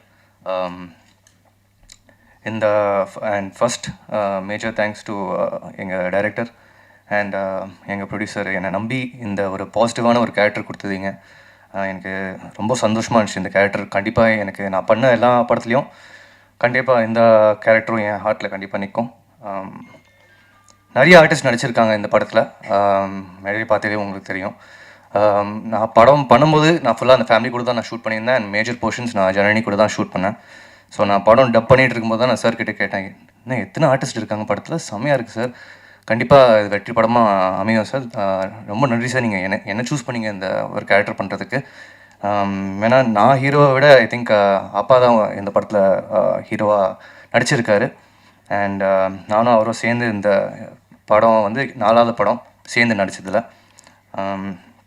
ஜேம்ஸ் வசந்தன் சார், என் ஃபஸ்ட்டு படம் ஈசன் அவர் தான் மியூசிக் டைரக்டராக பண்ணார், சசிகுமார் சாரோட டைரெக்ஷனில்.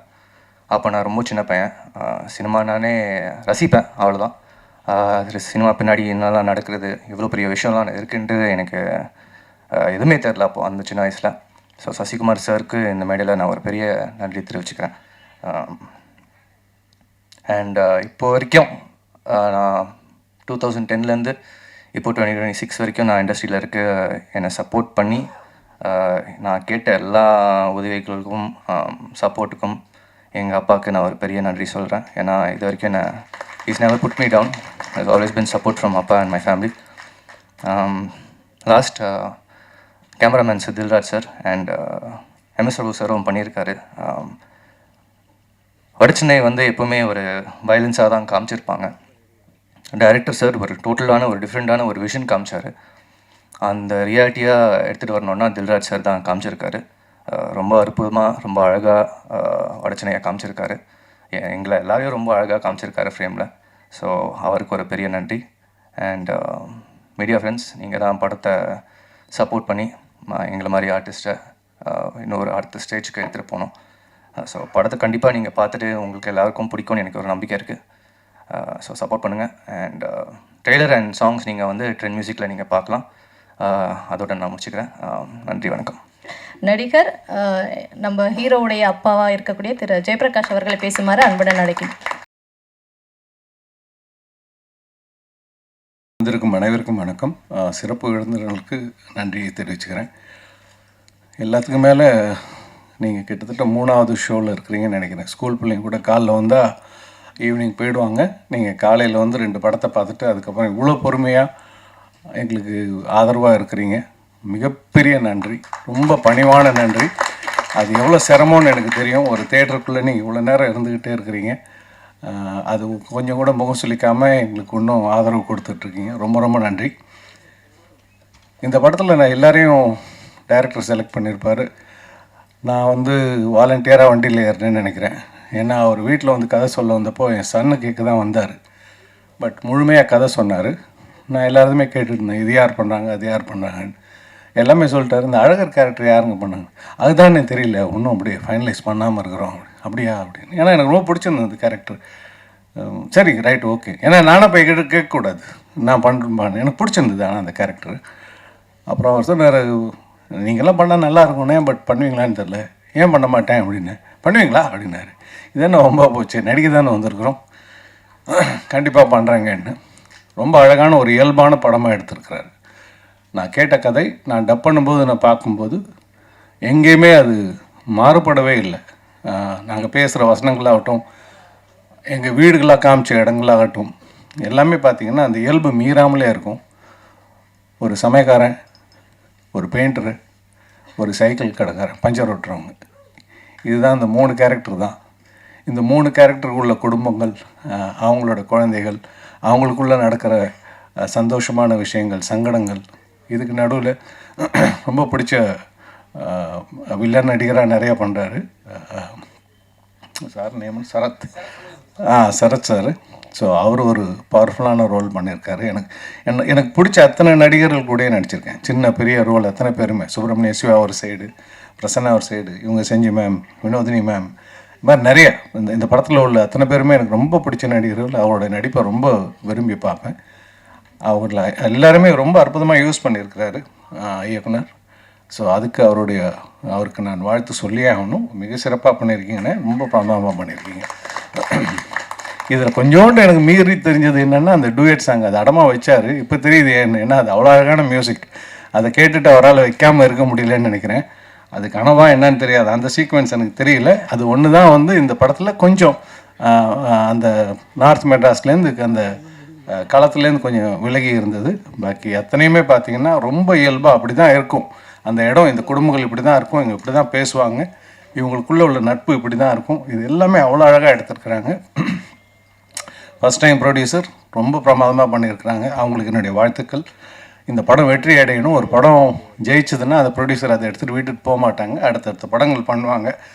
அந்த வகையில் அவங்க ஜெயிக்கணுங்கிறது என்னோட மரப்பூர்வமான விருப்பம். அதுக்கு வாழ்த்துக்கள். ஜேம்ஸ் வசந்தன் சார் எப்படி பளிச்சுன்னு அப்படி டேஷிங்காக இருக்காரோ அப்படி தான் அவரோட மியூசிக்கும். அவ்வளோ ஒரு ஹேண்ட்ஸமாக ப்ளீர்னு அப்படி இறங்கி வந்தார்னா அந்த சபையே நிறையிற அளவுக்கு ஒரு அட்டகாசமான பர்சனாலிட்டி. அதுக்கேற்ற மாதிரி மியூசிக். இப்போ தான் எனக்கு ஞாபகம் வருது, பசங்களில் ஷேர் பண்ணியிருக்காங்க, அதுக்கப்புறம் இந்த படத்துலையும் ஷேர் பண்ணியிருக்கிறாங்க. அதான் சொல்லேன், எனக்கு பிடிச்ச நடிகர்கள், எனக்கு பிடிச்ச டெக்னீஷியன்ஸ், இவங்க எல்லாருக்கூடையும் பண்ணியிருக்கோம். எடிட்டர் சொன்ன மாதிரி அவர்கிட்ட ஆரம்பத்துலேருந்தே சொல்லிட்டு இருப்பார், நான் எல்லாத்தையும் முடிச்சுட்டு தான் சார் பண்ண போகிறேன், அப்போல்லாம் பண்ண போகிறதில்ல அப்படின்னாரு. அது இங்கே ஸ்டேஜ்லேயும் அவர் ரெஜிஸ்டர் பண்ணார். ஸோ நாங்கள் பேசும்போது சொல்லுவார், இல்லை சார் நான் இப்போ பண்ணல சார், இல்லை முடிக்கிட்டேன் சார், ஒரு டைரக்டர் முடிக்கிட்டேன் சார், முடித்தோன்னே நான் ஒட்டுக்கா எல்லாத்தையும் வச்சு பண்ணிடுறேன்ட்டு. நான் டப் பண்ணும்போது எனக்கு ரொம்ப மன நிறைவோடு தான் நான் டப் பண்ணேன். இன்னும் படத்தை முழுசாக பார்க்கணுங்கிற ஆர்வம் நிறையா இருக்குது. ஸோ டைரக்டர் எப்போ காமிக்கிறாரோ பார்த்துருவோம். அடுத்தடுத்த சந்திப்புகளில் உங்களை மீட் பண்ணும்போது நிறைய அதை பற்றி பேசலாம். எனக்கு வந்து இவ்வளோ நேரம் இருந்ததுக்கு அகெயின் நன்றி சொல்லிக்கிறேன். Thank you you much. இன்றைய விழாவின் நாயகன் திரு ஜேம்ஸ் வசந்தன் அவர்களை பேசுமாறு அன்புடன் அழைக்கின்றேன். ஏற்கனவே ரொம்ப காலதாமதமாயிருச்சு. பாதி யூடியூபர்ஸ், கேமராமேன், ப்ரெஸ் எல்லாம் வெளியே அனுப்பிவிட்ட சகோதரி வினோதினிக்கு நன்றி. நிறைய இவர் ஜேபி சார் சொன்ன மாதிரி பேசணும்னு நினச்சேன், ஆனால் ரொம்ப காலதாமதம் ஆயிடுச்சு. நான் இசையமைப்பாளர்னால என்னுடைய பகுதியோடு நிறுத்திக்கிறேன். ஆனால் மோகன் அழகாக ஒரு தனிப்பட்ட பஞ்சாயத்தை தொடங்கி வச்சனால அது இந்த பொது மேடையிலேயே தீர்த்துட்டோம்னா சரியாக போய்டும் நான் நினைக்கிறேன். அதாவது 3 பாடல்கள் என்னோட உதவி இசையமைப்பாளர் விபின்க்கு நான் எழுதியிருக்கேன். சொன்னானான்னு கேட்டார்ல, இதையும் சொல்லலை. அவர் இசையமைப்பாளரான முதல் வாய்ப்பையும் எனக்கு இன்றைக்கி வரைக்கும் சொல்லலை. ஏன் என்கிட்ட மறைச்சான், பொறாமப்படுவேன்னு நினச்சானா, இல்லை யாருக்கா ஃபோன் பண்ணி ஏன் அவனுக்கெல்லாம் வாய்ப்பு கொடுக்குறீங்கன்னு சொன்ன நினச்சானான்னு எனக்கு தெரில. இன்னைக்கு வரைக்கும் நான் இசையமைப்பாளர் ஆகிறேன், எனக்கு வாய்ப்பு வந்திருக்குன்னு சொல்லவே இல்லை. ஆனால் 3 சீரியல் பண்ணிட்டான், நிறையா பண்ணிட்டான். ஏன் அந்த மறைச்சான்னு என் மனைவிக்கு வருத்தம். ஆனால் நான் வருத்தப்பட மாட்டேன்னு அவனுக்கு நல்லா தெரியும். நான் யார்ட்டையும் எதுவும் எதிர்பார்க்குறவனே இல்லை, எல்லாரையும் புரிஞ்சுக்குவேன். ஏதோ ஒரு காரணத்தினால நம்மகிட்ட மறைக்கிறான்னு புரிஞ்சுட்டு இன்னைக்கு வரைக்கும் சொல்ல. இதை தனியாக சொன்னால் எங்களுக்குள்ள புரிஞ்சு போயிடும், மற்றவங்களுக்கு பாடமாகாதுன்னு பொது மேடையில் பதிவிட்டு விட்டேன். இனிமேல் அப்படி பண்ணக்கூடாது யாருக்கும். மறைக்க வேண்டிய அவசியம் இருந்தால், காரணம் இருந்தால் பண்ணலாம். நன்றி மோகன், தேங்க்ஸ் டு யூ. சரி, எனக்காவது நீ சொல்லு, அந்த 3 பாடல் என்னத்துக்கு எழுதிக்கேன்? படமா இல்லை சீரியலா? சீரியலா எப்படின்னு சொல்ல மாட்டார், அதனால் நான் வாண்ட்டு அப்புறம் ஃபோன் பண்ணி தெரிஞ்சுக்கிறேன். சரி, நேரடியாக விஷயத்துக்கு வருவோம். ஒரு வட சென்னையினுடைய ஒரு த்ரில்லர் களத்தில் ஒரு குடும்ப கதையை அப்படி சொல்ல முடியுமான்றது எனக்கு தெரியல. முதல் முறையாக இயக்குனர் மைதீன் பாய் வந்து என்னை பார்க்கும்பொழுது இதை நீங்கள் பண்ணணும், ஒரு சின்ன கதை தான் அப்படின்னு ஒரு 4 வரிகளில் அதனோட பிளாட் பாயிண்ட்டை சொல்லுவாங்கல்ல, அந்த கதை கருவை, அது சொன்னோன்னே எனக்கு பிடிச்சிருச்சு மனசில். நான் வந்து ஸ்கிரிப்டை வாசிக்க விரும்புகிறேன். ஏன்னா அந்த இயக்குனர்கள், உதவி இயக்குனர்கள், இணை இயக்குனர்கள் வந்து கதையை சொல்லும்போது பார்த்தீங்கன்னா அவங்க சொல்லும்பொழுது அங்கங்கே மனசில் தோன்றதை ஃபீல் பண்ணுறதெல்லாம் சொல்லிக்கிட்டே போவாங்க. அது படத்தில் வராமல் போயிடும், இல்லை சொல்ல வேண்டியவர்களை சொல்லாமலும் போயிடுவாங்க. அதனால் நான் ஸ்கிரிப்டை கொடுத்துருங்க, ஏன்னா அதில் இருக்க தான் எடுக்க போகிறாங்க. ஸ்கிரிப்ட் அனுப்பி விட்டார். ஃபுல் ஸ்கிரிப்ட் படித்தோடனே ரொம்ப பிடிச்சி போச்சு. விபின்ட்டு நான் சொன்னேன், நீ ரொம்ப நல்ல கதாடா, இதை நம்ம பண்ணணும். அப்படி தான் ஒத்துக்கிட்டேன். அவர் படமாக பின்னணி இசைக்கு எனக்கு அனுப்பும்போது வந்து பார்த்தா அவர் சொன்னது அப்படியே ரொம்ப அழகாக, இன்னும் நான் நினச்சதோட அருமையாக எடுத்திருந்தார். எல்லாரும் அவங்கவுங்க பங்கை ரொம்ப சிறப்பாக பண்ணியிருக்காங்கன்றது சந்தேகமே இல்லை. நிறையா இப்போ பாருங்களேன், வினோதினி அவர்களை வந்து ஒரு 10-12 ஆண்டுகளுக்கு முன்னாடி நினைக்கிற என்ன படம்னு எனக்கு நினைவில் நீங்கள் சொல்லுங்களேன். ஒரு கதாநாயகி அக்காவை நடிச்சிருப்பீங்க, எங்கேயுமே போதும். அந்த படத்தில் அப்போ யாருன்னே உங்களுக்கு தெரியாது. பார்த்தோன்னே மனைவிட்டு சொன்னேன், இன்றைக்கி நம்ம ஒரு படம் நம்ம டைரக்ட் பண்ணாலும் இவங்களை காஸ்ட் பண்ணணும், இவங்களுக்குன்னு ஒரு கேரக்டர் வைக்கணும்னு. அப்படி என் மனசில் இடம் பிடிச்சவங்க.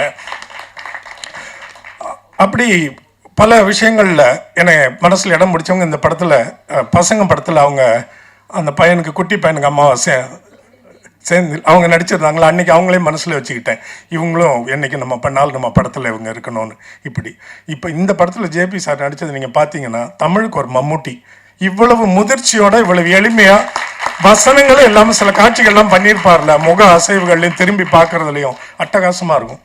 இப்போ நான் வந்து எந்த படத்தை பார்த்தாலும், அதை நான் இசையமைப்பாளராக இருந்தாலும் சரி, நான் டைரக்ட் பண்ண இப்போ அடுத்த வாரம் வெளியாகிற படமாக இருந்தாலும் சரி, ஐ வில் பி ஷேம்லெஸ். நானே கிரிட்டிசைஸ் பண்ணுறதுக்கு எந்த படத்தை பார்த்தாலும் முதல்ல ரசிகனை பார்ப்பேன். அப்போ இந்த படத்தில் பார்க்குறோம்ல, அப்போ என்ன உணர்வு வருதுன்னா, என் மனைவி ஒன்று அந்த படத்தை பார்க்கல, நான் மொத்தமாக எல்லாரும் பார்க்குற ப்ரிவியூவை பார்க்குற துண்டாக பார்க்க விருப்பம் இல்லைன்ட்டாங்க. அப்போ நான் என்ன சொல்லுவேன்னா, எந்த படத்தை பார்த்தாலும் ஒரு சலிப்போடு வரும்ல, இது அப்படி பண்ணியிருக்கக்கூடாது, இது என்ன, ஏன் இப்படி எடுக்கிறாங்க, இவ்வளோ வயலன்ஸு, இல்லை இது ரொம்ப போரியா, ஏன் திரும்ப திரும்ப இதே இப்படியெல்லாம் எதையோ ஆளுக்கு ஒரு கோணத்தில் ஒரு படத்தை பார்த்து புலம்பிக்கிட்டே வெளியில் வருவோம்ல. நான் சொல்கிறேன் பாருங்கள், இதை நீங்கள் புரிஞ்சுக்குவீங்க. ஆல் பாஸ் படத்தை பார்த்துட்டு வெளியே வரும்போது ஒருத்தர் கூட ஒரு சின்ன விஷயத்து கூட சலிச்சிக்காமல் வெளியே வருவீங்க. இது எப்படிப்பட்ட வெற்றிகரமான படமாக அமையும், எவ்வளோ பணத்தை ஈட்டி தரும், இதெல்லாம் எனக்கு சொல்ல தெரியல. ஆனால் ஒருத்தர் கூட தவறாக ஒரு வார்த்தை சொல்லிட்டு வெளியே வரவே மாட்டீங்க, சலிச்சிக்க மாட்டீங்க, புலம்ப மாட்டீங்க, வெறுக்க மாட்டீங்க. அப்படி ஒரு படமாக அவர் மொய்தீன் பாய் உருவாக்கியிருக்கிறாரு. ரொம்ப அருமை. இந்த படத்தினுடைய கலை இயக்குனர், ஆர்ட் டைரக்டர் ஜெயசீலனா, அவர் எங்கே, அவர் முகத்தை ஒரு முறை நான் பார்க்கணும். ஏன்னா ரொம்ப பெரிய ஆளாக போகிறாரு. இன்னைக்கு பார்த்து வச்சுக்கோங்க, இந்த படத்தில் இவருக்கு விருது கொடுக்கலன்னா அந்த விருதுக்கு தேர்ந்தெடுக்கிறாங்கல்ல அந்த விழா கமிட்டி, அவங்களுக்கு படத்தினுடைய நுணுக்கங்கள்லாம் அவங்களும் ஏமாந்துட்டாங்கன்னு பொருள். இதை நீங்கள் புரிஞ்சு வச்சுக்கிங்க, படத்தை பாருங்கள். நானும் இதை தான் சொல்லணும், இதோட பின்னணியும் சொல்லக்கூடாதுன்னு நினச்சிருந்தேன். சகோதரி வினோதினி ஆரம்பித்தாங்க, நல்ல வேளை அவங்க வாயை அடிச்சிட்டிங்க. நீங்கள் படத்தை பாருங்கள், உங்களுக்கு தெரியும். அதுக்கு பிறகு வர பேட்டிகளில் இயக்குனர் சொல்லுவார், உங்களுக்கு கண்டே பிடிக்க முடியாது, அப்படி ஒரு சில விஷயங்களை நுணுக்கமாக பண்ணியிருக்காரு. ரொம்ப என்னை கவர்ந்தவர். சரி, இந்த பாடல்கள் பண்ணனால நான் நேராக அதுக்கு வந்துடுறேன். இசையமைப்பாளருக்கு இந்த மாதிரி மேஜர் கோர் டெக்னீஷியன்ஸ் எல்லாருக்கும் அடையாளம் கிடைச்சிரும் பொது தளத்தில். அந்த பாட்டை உங்ககிட்ட வந்து சேர்க்குறவங்களுக்கு அடையாளம் கிடைக்கிறதில்ல. ஒவ்வொரு பாடல் பின்னாடி உழைச்ச எல்லாரையும் பற்றி நான் சொல்லிடுறேன். எனக்கு மோகன்ராஜன் வந்து ரொம்ப நெருக்கமானவன். அவனுடைய முதல் படம் என்னுடைய இசையில் அமைந்தது எனக்கு கிடைத்த ஒரு பாக்கியமாக நான் நினைக்கிறேன். ரொம்ப அழகான வித்தியாசமான வார்த்தைகளை பயன்படுத்தி கருத்துக்களை ரொம்ப நறுக்குன்னு சொல்லக்கூடியவன். அவன் எந்த படத்தில் பாட்டு எழுதினாலும் உடனே எனக்கு அனுப்பிடுவான், இப்படி ஒன்று வந்திருக்கு, இதை கேளுங்க சார், சிலது நல்லா இருக்கு, சிலது இன்னும் நல்லா இருந்திருக்கலாம், இப்படியெல்லாம் எங்களுக்குள்ள விமர்சனங்கள் உண்டு. அவன் முதல் சொன்ன அந்த கவிதைக்கு அப்புறம் ஒவ்வொரு முறை எனக்கு பாடல் எழுத வரும்பொழுதும் இல்லை ஃபோன் பண்ணும்போதும், இப்போ சார் இப்போ ஒரு கவிதை எழுதியிருக்கேன், இதை கேட்குறீங்களான்னுவான். ஆனால் இன்னைக்கு வரைக்கும் பாருங்கள், நம்ம சந்திச்சு யாதுமாகி 2009, இது 2026, 17 ஆண்டுகளாகி இன்னும் கவிதை தொகுப்பாக வெளியிடாமல் இருக்கிறான். அது என்ன காரணம்னு தெரியல. இந்த வருஷம் பண்ணிடலாமா இல்லை? ஏன்னா சில பேர், எனக்கு நிறைய கவிஞர்களை தெரியும், முதல் கவிதை எழுதுறது வந்து அவங்க விட்டு போன காதலிக்காக எழுதுவாங்க, கடைசி வரைக்கும் மனசுக்குள்ளேயே சோகத்தை வச்சுக்குவாங்க, அது பதிப்பாக வெளியவே வராது. அந்த மாதிரி ஏதாவது இருக்கான்றது எனக்கு தெரியல. மனைவி வரல இன்னைக்கு வரல, சரி அப்புறம் என்ன, இது நமக்குள்ளே இருக்கட்டும். முதல் பாடல் நீங்கள் பார்த்தீங்களே ஆல் பாஸ், அதுவும் இந்த வர டுவேட்டும் ஒரு ஸ்கிரிப்டில் வச்சுருந்தாங்க. 2 பாடல்கள் வந்து படத்தில் திரைக்கதையில் எழுதப்பட்டிருந்த பாடல். மற்ற 3 பாடல்களும் காட்சி அமைப்புகளோட வர்றதுனால இங்கே போட முடியாது, அதில் கதைகள் வெளியாயிரும், போட்டால் லிரிக் வீடியோவாக தான் போட முடியும். முதல் பாடல் ஆல் பாஸ் எழுதினது மோகன்ராஜன் தான், அதை பாடின கானா சிவா. இவரோட உங்களுக்கு தெரியும், இவரோட குரல் வளம் வந்து ரொம்ப வித்தியாசமாக இருக்கும். எப்போவோ பெரிய அடையாளத்தோட தமிழ் சினிமாவில் கோல வச்சிருக்க வேண்டியவன் தாமதமாகிட்டே போகுது. பல ஆண்டுகளுக்கு பிறகு என்னுடைய இசையில மீண்டும் பாடி இருக்கிறான். இவன் கூட அந்த அழகான கோயில் போர்ஷன்ஸ் பெண்கள் வர்ற பகுதியை பாடினது என்னோட உதவி இசையமைப்பாளன். அவன் தான் கேட்டவன், அவன் மனைவி நல்லவ, அவ பாடினது இது. முகில் மயூரி அந்த அழகான மென்மையான பகுதியை பாடின அன்பெனும் ஆலயம், அந்த வரிகள் சொல்லு. அன்பெனும் ஆழியிலே தேடி தேடி கண்டெடுத்த அப்படின்னு இந்த 3 குடும்பங்களை பற்றிய பாடு. முகில் மயூரி. இரண்டாவது பாடல் புதுசானா, இந்த மாதிரி ஒவ்வொருத்தராக ஒரு இடத்துல நோட் பண்ணி வச்சுக்கோங்கல்ல. அப்போ 10ஆம் வகுப்பு படிக்கும்போது என்னுடைய ஒரு தொலைக்காட்சி நிகழ்ச்சியில் பாடகியாக வந்த விஜயலட்சுமி, அப்போவே மனசில் குறி வச்சுருந்தேன், என்னைக்குனாலும் இவளுக்கு ஒரு நல்ல வாய்ப்பு வரும், பயன்படுத்திக்கணும்னு. அந்த விஜயலட்சுமி இவ்வளவு காலத்துக்கு பிறகு இப்போ என்னுடைய இசையில் அறிமுகமாகி இருக்கிறேன். கூட பாடின அஜித் வரல. அஜித் அந்த மேல் வாய்ஸ் வந்து super singer junior title winner Vijay டிவியில், அவன் இன்னைக்கு வரல. அஜித்துக்கும் நம்மளுடைய நன்றி சொல்லிடுவோம். 3வது பாடல் வந்து அந்த படத்தில் ஒரு காட்சிக்காக ஒரு ரேப் சாங் மாதிரி, அது அவசரத்துக்கு பின்னணி இசையில் வர்றதுனால நானே எழுதி ஒரு பாடல் பாடியிருந்தோம். அதை கூட பாடி இருக்கிற வசந்த், ஜுவின் ஜானிக்ஸ், இங்கே இருக்கீங்களா?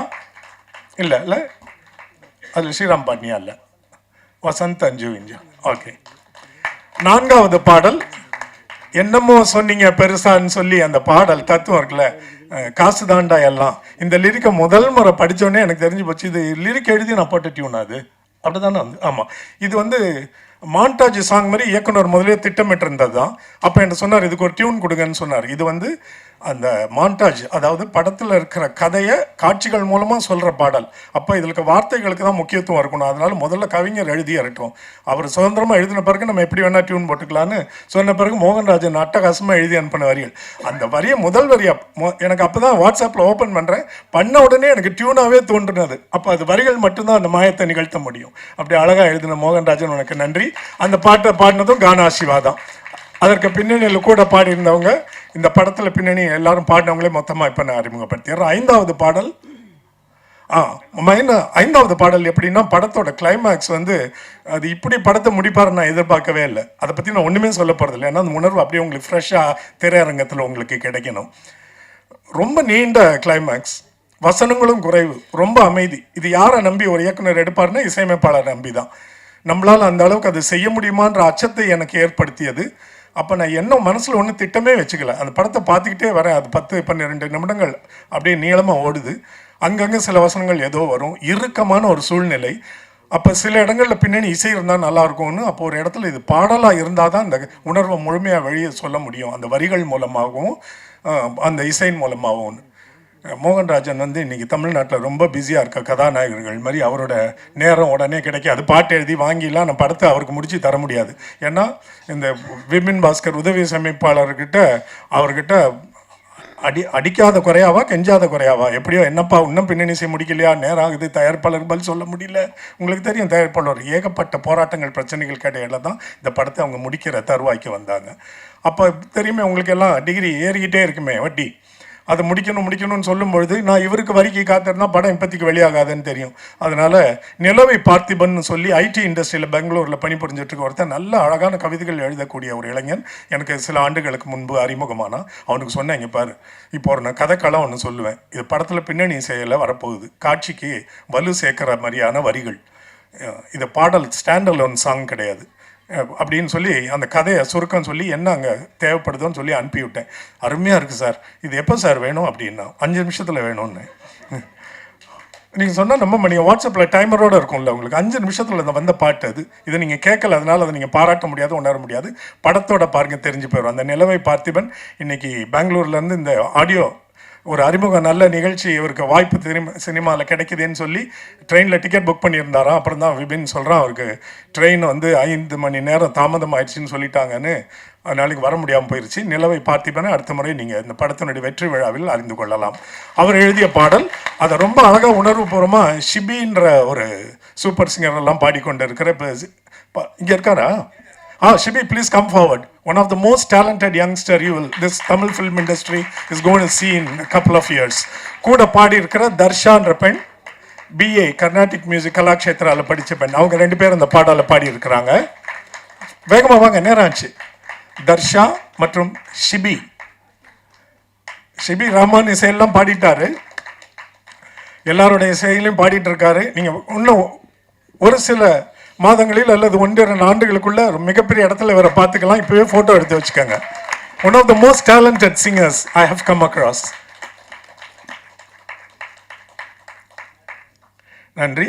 இப்போ அந்த படத்தில் முழுக்க எல்லா பாடல்கள்லையும் ஹார்மோனியம், படத்தில் இசை மூலமாக பின்னணி மூலமாக வலு சேர்த்து அந்த எல்லா backing vocal singers, I want you on the stage.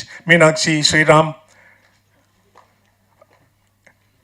வேற யாரும் இல்லையா? வசந்த் வாங்க, வா அப்படின்னு நின்றுங்க. ஸ்ரீராம், மீனாட்சி, வசந்த், வேறு யாரும் இருக்கீங்களா? சாச்சனா இருக்கியா? அப்புறம் ஏன் வரமாட்டேங்கிற? வரணும் இல்லை, நீ நான் கூப்பிடாம? வேறு யாரும் வந்திருக்கீங்கன்னு எனக்கு தெரியலம்மா, என் கண்ணில் பாடல, அதுக்காக கேட்குறேன். வேறு யாரும் வந்திருக்காங்களா? ஓகே, அப்படியே என்னோட உதவி இசையமைப்பாளர் விபினை மேடையிலே சந்திச்சிருங்க. இவர் தான் அந்த பெருமைக்குரிய உன்னத இசையமைப்பாளர். அவர் ஏதோ சொல்ல விரும்புகிறார் சார். அப்படி இல்லை சார், அது பரவாயில்ல, அது எப்படின்றத அப்புறம் பேசிக்குவோம். அந்த படத்தில் அந்த கதை ஆரம்பிக்கும் போது இது எந்த களத்தை சேர்ந்தது நம்ம வடசென்னை காட்டுறதுக்காக பின்னணியில் இசையில் இது ஒரு கானா பாட்டு மாதிரி அந்த பகுதியோட பாட்டு இருந்தால் நல்லாயிருக்கும்னு சொல்லி எனக்கு அறிமுகமாகி இருந்தால், இப்போ ஆட்டோ ஓட்டிகிட்டு இருக்காரு எங்கள் ஏரியா பக்கத்தில். அவர் பெரிய தொழிலதிபர் மாதிரி இருக்கார், ஆனால் பார்த்தா எனக்கு தெரியல.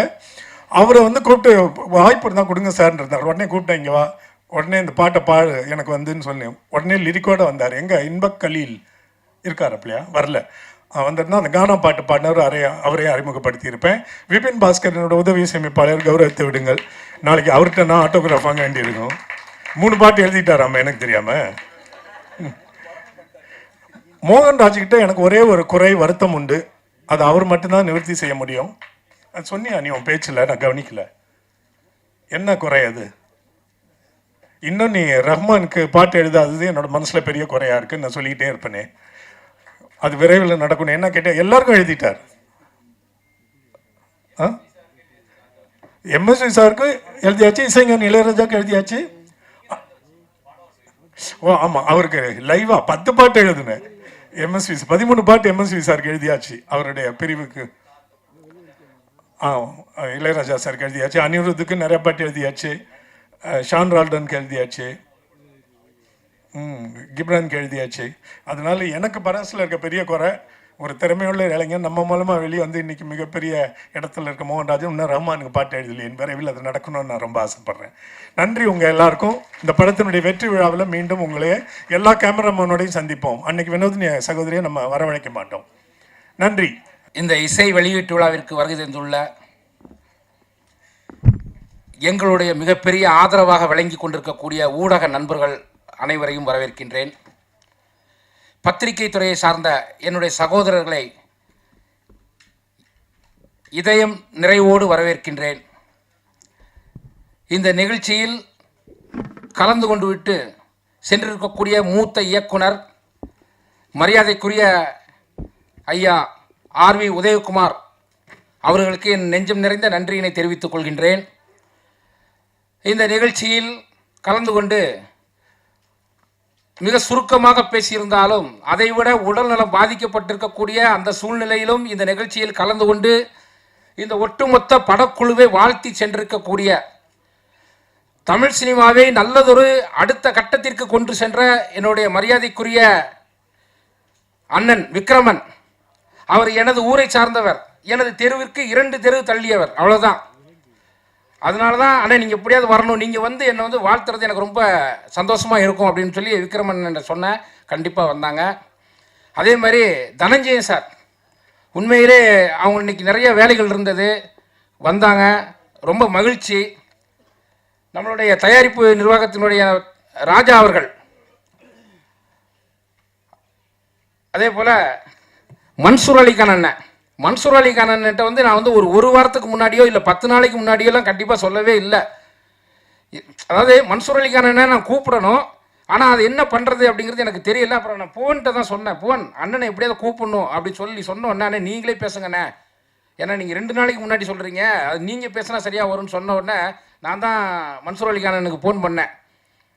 ஃபோன் பண்ணோன்னே அது 2 நாளைக்கு முன்னாடி கூப்பிட்றேன் இல்லையா, அது கண்டிப்பாக அது யாராக இருந்தாலும் நானாக இருந்தாலும் யோசிப்பேன். ஆனால் அண்ணன் யோசிக்கவே இல்லை. முதல் படமா அப்படின்னு கேட்டார்.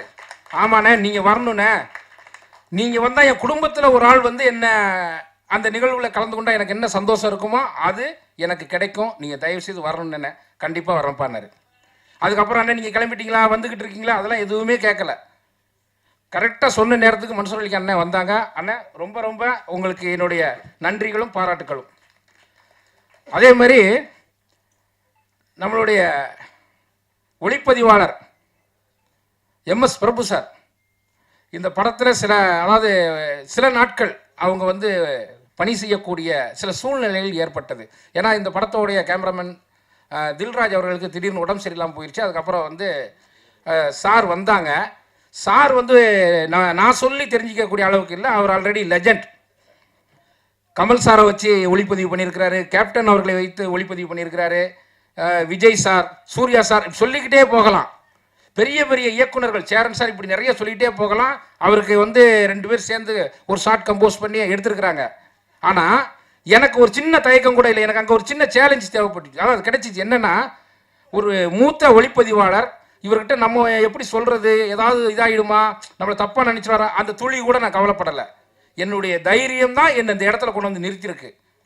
அதே மாதிரி நான் அவர்கிட்ட, அதாவது எப்படி இருந்ததுன்னா, என்னுடைய சூழ்நிலை, என்னை பார்த்தவங்கெல்லாம் நீங்களா இப்போ அப்டேட்டில் எதுனா உங்களுக்கு பண்ண முடியுமா, வாய்ப்பு கொடுத்தானே சார் நான் அப்டேட்டில் பண்ண முடியுமா, இல்லை என்ன சொல்கிறது பழசை தான் பண்ண போகிறேன்னா, இந்த ட்ரெண்டுக்கு தகுந்த மாதிரி என்னால் பண்ண முடியுமா சார். நான் மட்டும் இல்லை சார், இங்கே இருக்கக்கூடிய சகோதரர் ராஜா அவர்கள் வந்து ரொம்ப அழகாக பேசினார். தயாரிப்பாளர்களுடைய பிரச்சனையை எடுத்து சொன்னார். சார் இயக்குநர்களுடைய பிரச்சனையை, உதவி இயக்குநர்களுடைய பிரச்சனையை நீங்கள் முதல்ல நல்லா தெரிஞ்சுக்கங்க. அதையும் நீங்கள் சொன்னீங்க சார். உதவி இயக்குநர்களுடைய பிரச்சனை என்ன தெரியுமாங்க, அவர் சொன்னார் இல்லையா, நாளைக்கு வாங்கம்பாங்க, நாளைக்கு போனால் அவர் அங்கே இருக்க மாட்டார், ஊருக்கு போயிடுவார். சார் 93, இன்னும் சொல்ல போனால் சரியாக சொல்கிறேன், இது வரைக்கும் நான் யாரிடையும் உதவி இயக்குனராக பணிபுரியலன்னு சொன்னேன் இல்லை சார். 92 தாய் மனசு அப்படிங்கக்கூடிய படம் கஸ்தூரி ராஜா சார் அவர்கள் இயக்குனார்கள். அதுதான் எனது முதல் சினிமா. 92 ஒருத்தர் சினிமா பாதையை நோக்கி பயணப்பட்டு 2026 வந்து நிற்கிறான்னா அவன் எவ்வளவு அவமானப்பட்டிருப்பான், எவ்வளவு அசிங்கப்பட்டிருப்பான் சார். தன்னுடைய இளமையை தொலைச்சிருக்கான். வேற பணத்தை தொலைச்சா சம்பாதிச்சிடலாம் சார். எனக்கு என்ன தெரியுங்களா கிடைச்சது, இவர் பண்ணுவாரா, இவரால் முடியுமா சார், நீங்க கொடுத்தா தானே சார் தெரியும். நீங்கள் சமையலுக்கு தேவையான அரிசி மளிகை சாமான் எல்லாம் வாங்கி கொடுத்துட்டு சமைக்க முடியுமான்னு கேளுங்க. சமைக்கலைன்னா நீங்கள் அப்போ சொல்லுங்கள். நீங்கள் வாங்கியே தரல, சமைக்க முடியுமா? 10 பேராச்சா? சரி, நான் 10 பேருக்கு சமைப்பேன் சார். 10 பேரில் இல்லைங்க, 100 பேருக்கு சார். இது எங்களை வந்து வேதனைப்படுத்துது. ஒரே ஒரு சின்னதாக சொல்லி, நேரம் இல்லை, எல்லாம் பெரியவங்க இருக்காங்க என்ன, அது சொல்லி முடிச்சுட்டு அதுக்கப்புறம் நான் எல்லாருக்குமே நன்றி சொல்லணும். சினிமாவை முத கண்டுபிடிச்சது யார் சார்? சினிமாவை கண்டுபிடித்தது மக்களுக்கு திரையிட்டு காமித்தது லூமியர்ஸ் பிரதர்ஸ். 1895 லூமியர்ஸ் பிரதர்ஸ் பாரிஸ்ல திரையிட்டு காட்டுறார் சார். வரலாறுல அதானே சார் பதிவாயிருக்கு. அவருக்கு முன்னாடி 3 ஆண்டுகளுக்கு முன்னாடி 1892 ஒருத்தர் காமிச்சிருக்காரு சார். அவர் ஏன் சார் பதிவு பண்ணல? அப்படி பதிவு செய்யப்படாத உதவி இயக்குநர்களாகத்தான் நாங்கள் இன்னைக்கு நிற்கிறோம். காவேரி கார்னர் டீ கடையிலையும் எதிர்த்த மாதிரி இருக்கக்கூடிய டீ கடையிலையும் நின்று வேதனையோடு நிற்கிறோம் சார். ரெனாட் அப்படிங்கக்கூடியவர் 1892 முதல் பதிவு பண்ணிடுறாரு. கடைசியில் என்ன ஆனாரு? அவருக்கான வரவேற்பு கிடைக்கல. அவர் கண்டுபிடிச்ச கருவி, அந்த படங்கள் அத்தனையும் ஒரு ஆத்துல, சீன் அப்படிங்கக்கூடிய ஒரு ஆத்துல போட்டு சூசைட் பண்ணார் சார். இது வரலாறு நான் சொல்றது. என்னை விட அதிகம் படித்த நான், அவர் கவிஞர் சொன்ன மாதிரி, கவிஞர் சொன்னார் ஜேம்ஸ் வசந்தார் அவர்கள் எனக்கு வந்து ஒரு ஆசிரியர் மாதிரின்னு. சார் நானும் பங்கு போட்டுக்கிட்டேன். நான் அவருடைய சந்திப்பை நான் சொன்னேன், சார் நீங்கள் எனக்கு ஆசிரியர் மாதிரி, நான் ஒரு மாணவன், நான் நிறைய கற்றுக்கிட்டு இருக்கேன் சார், நான் நிறைய படிக்கிறவன் சார், எனக்கு படிக்கிறதும் தெரிஞ்சுக்கிறதும் ரொம்ப ஆசை சார் அப்படின்னு சொல்லி ஐயா அவர்களை என்னுடைய ஆசிரியராக நானும் ஏற்றுக்கொண்டேன். உங்களை எப்படி பாடல்களில் திருத்தினாரோ அதே மாதிரி என்னுடைய கதைகள்லையும் நிறைய விஷயங்களை எனக்கு சொன்னாங்க ஐயா. மனப்பூர்வமாக ஏற்றுக்கொண்டேன். சரியா இருக்கிறது எதுவாக இருந்தாலும் நான் ஏற்றுக்கிறோம் சார். சரியா இல்லைன்னா அதை நான் ஒத்துக்கவே மாட்டேன் சார். அதனால என்ன லாபம் வந்தாலும் எனக்கு அது அவசியம் இல்லை. இந்த திரைப்படத்தை நம்மளுடைய மரியாதைக்குரிய, அதாவது நான் அண்ணன் தான் சொல்லுவேன், ஜேபி அண்ணனை, முத உண்மையிலே வந்து பார்த்தீங்கன்னா துஷிக்கு தான் நான் கதை சொல்லணும், துஷி தான் எனக்கு வேணும். ஏன்னா அப்போ தான் ஒரு படம் பார்த்தேன். படம் பார்த்த உடனே நான் என் டீமில் பேசினேன்.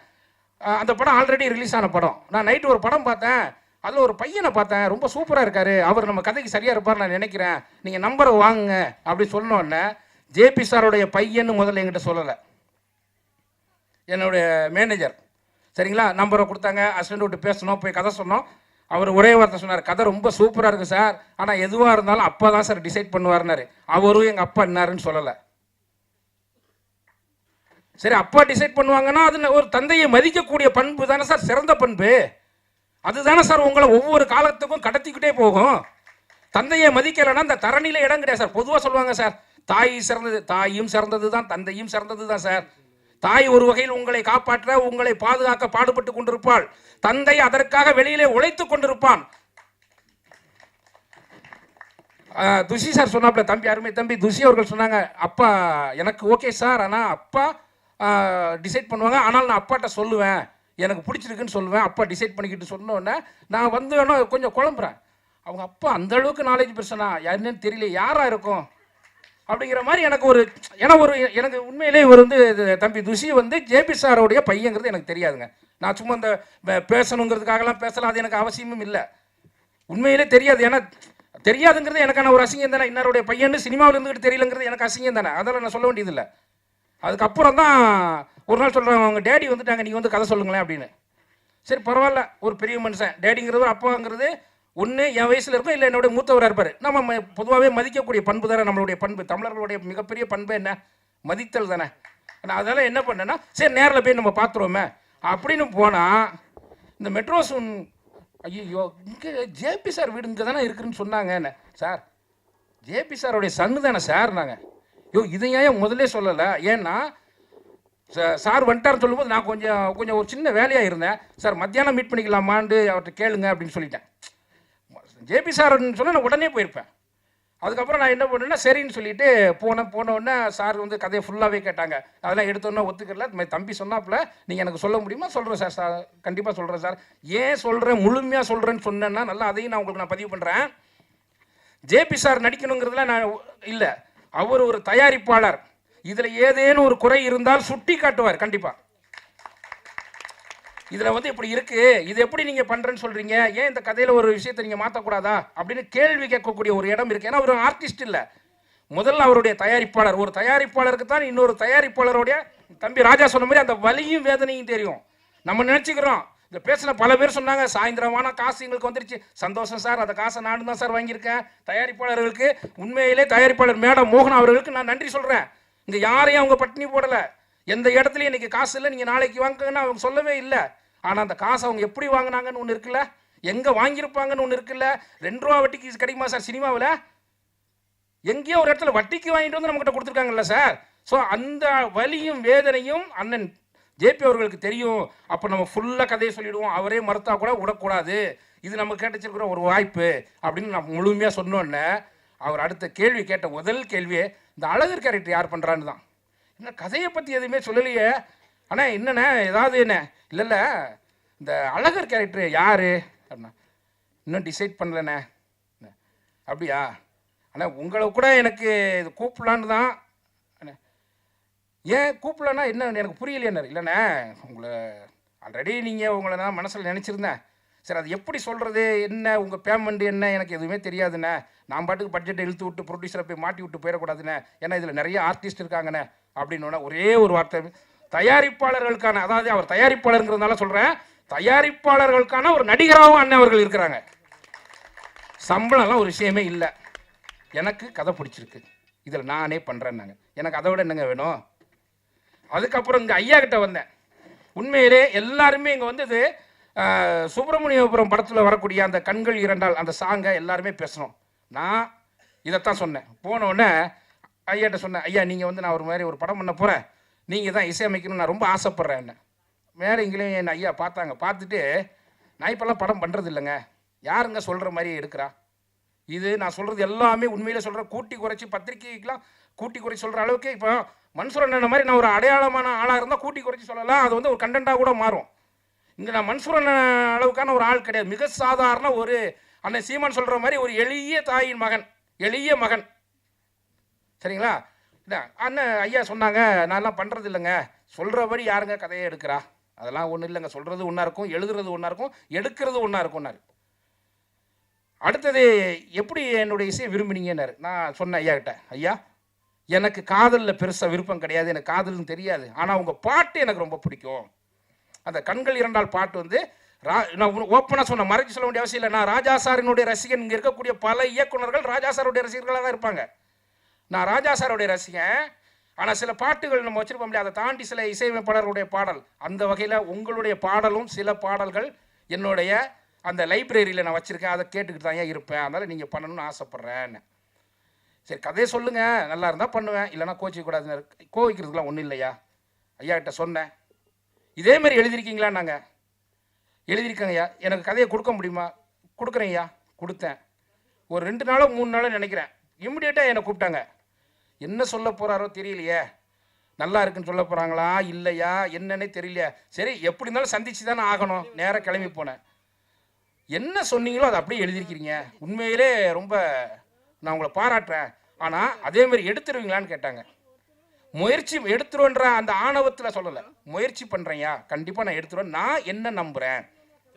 நான் இங்கே உண்மையிலே சொல்கிறேன், நான் இந்த படத்தை தயாரிப்பாளர் அவர்கள் முதலீடு செய்திருக்கிறார்கள், ஆனால் இந்த படத்தை அடுத்த கட்டத்துக்கு கொண்டு போகணும். இந்த படம் ஒரு மிகப்பெரிய அப்படி பிளாக் பஸ்டர் அதெல்லாம் நான் ஆசைப்படலைங்க. தயாரிப்பாளர் போட்ட காசு வந்தால் போதும்னு நான் ஆசைப்படுறேன்.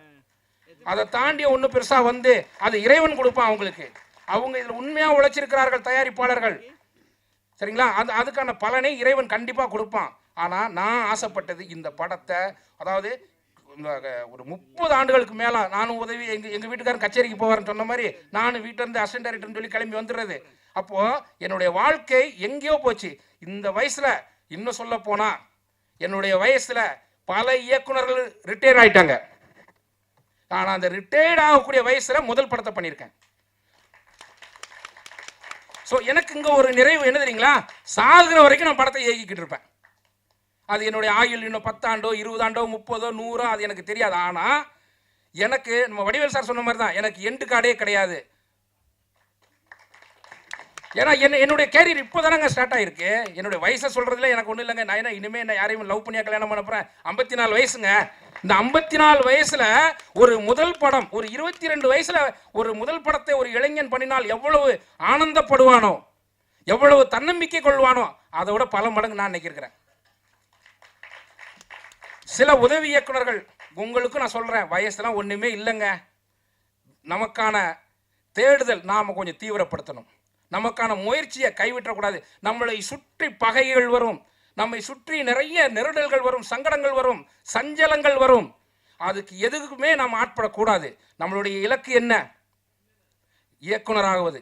அதை நோக்கி போனால் நிச்சயம் சினிமா உங்களை கைப்பிடிக்கும். சினிமா யாரையுமே ஏமாத்துறது இல்லைங்க. இப்போ நான் சொல்கிறேங்க, இந்த இந்த இந்த சினிமா எல்லாரும் கலை தாய்மாங்க. நான் வந்து என்னுடைய காதலியாக பார்க்குறேன். இவ்வளவு நாளாக நான் ஒருதலை காதலாக காதலிச்சுக்கிட்டே இருந்தேன் இந்த கலைத்தாயை. ஆனால் ஒரு கட்டத்தில் இவ்வளவு விரட்டி நம்ம அடித்தா கூட அவன் நம்மளை விடமாட்டேங்கிறானே அப்படின்னு இப்போ அந்த கலைப்பெண் என்னுடைய கைவிரல் பிடிக்க ஆரம்பித்து விட்டாள். இனி கரம் பற்றி என்னோடு கடைசி வரை நடப்பாள்.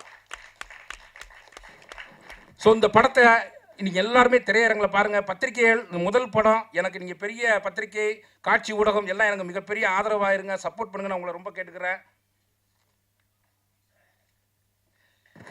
உங்களுடைய ஆதரவை கேட்டுக்கிறேன். இந்த படத்தில் நடித்த அண்ணன் ஜேபி, இந்த படத்தில் சில நாட்கள் வந்து ஒளிப்பதிவு பண்ண அண்ணன் எம்எஸ் பிரபு, இந்த படத்தினுடைய இசையமைப்பாளர், இந்த நிகழ்ச்சியின் நாயகன் என்னுடைய மரியாதைக்குரிய ஐயா ஜேம்ஸ் வசந்தன் அவர்கள், இந்த படத்தினுடைய கதாநாயகன் துஷி, கதாநாயகி ஜனனி,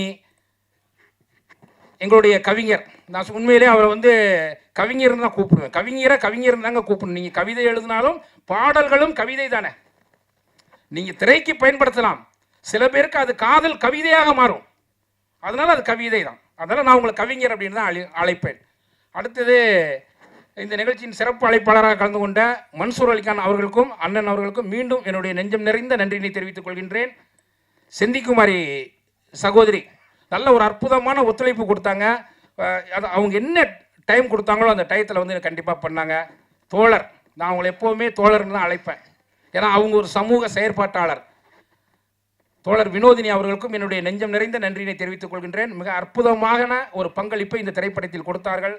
அதே போல் சத்யா, இங்கிருந்து பேசிவிட்டு சென்றக்கூடிய அருவி மதன், என்னுடைய art director Jayaseelan, editor Bhaskar, இந்த படத்துக்கு ஒளிப்பதிவாளராக இருந்த உடல்நலம் சரியில்லாத காரணத்தால் இன்று வர முடியாமல் போன என்னுடைய நண்பர் தில்ராஜ், இந்த ஃபேமிலியில் 3 பசங்கன்னு சொல்ல முடியாது அந்த மாதிரி கோகுல், நிகில், சஞ்சய், இவங்க எல்லாருக்கும் என்னுடைய நெஞ்சம் நிறைந்த நன்றியை தெரிவித்துக் கொள்கின்றேன்.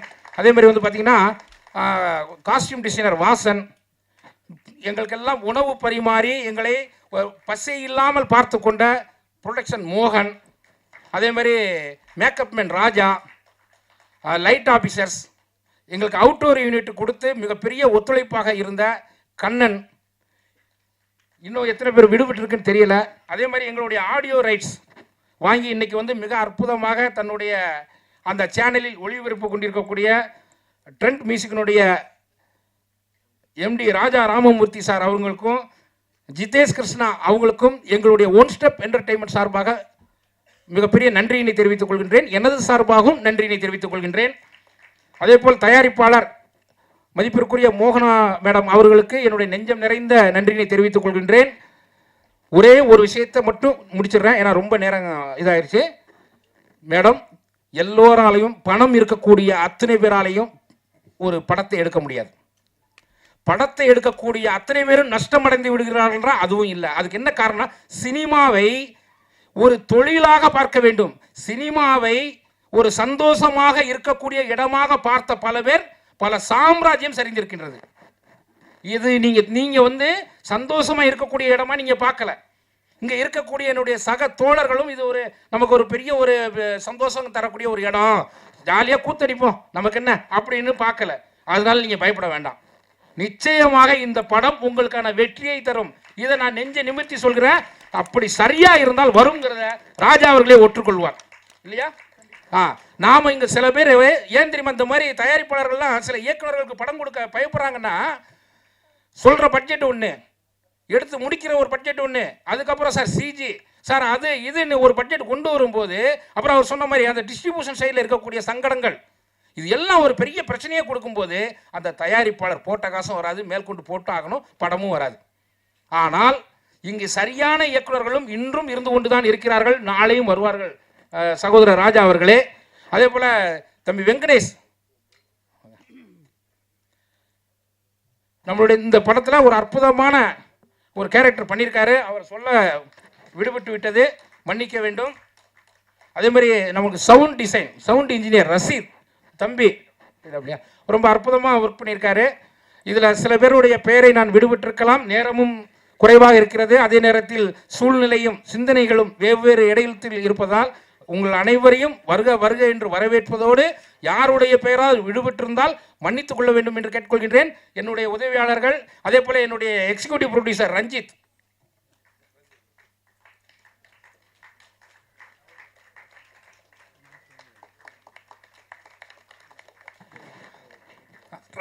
அதேமாரி என்னுடைய பிஆர்ஓ புவன் ரொம்ப அற்புதமானவர்.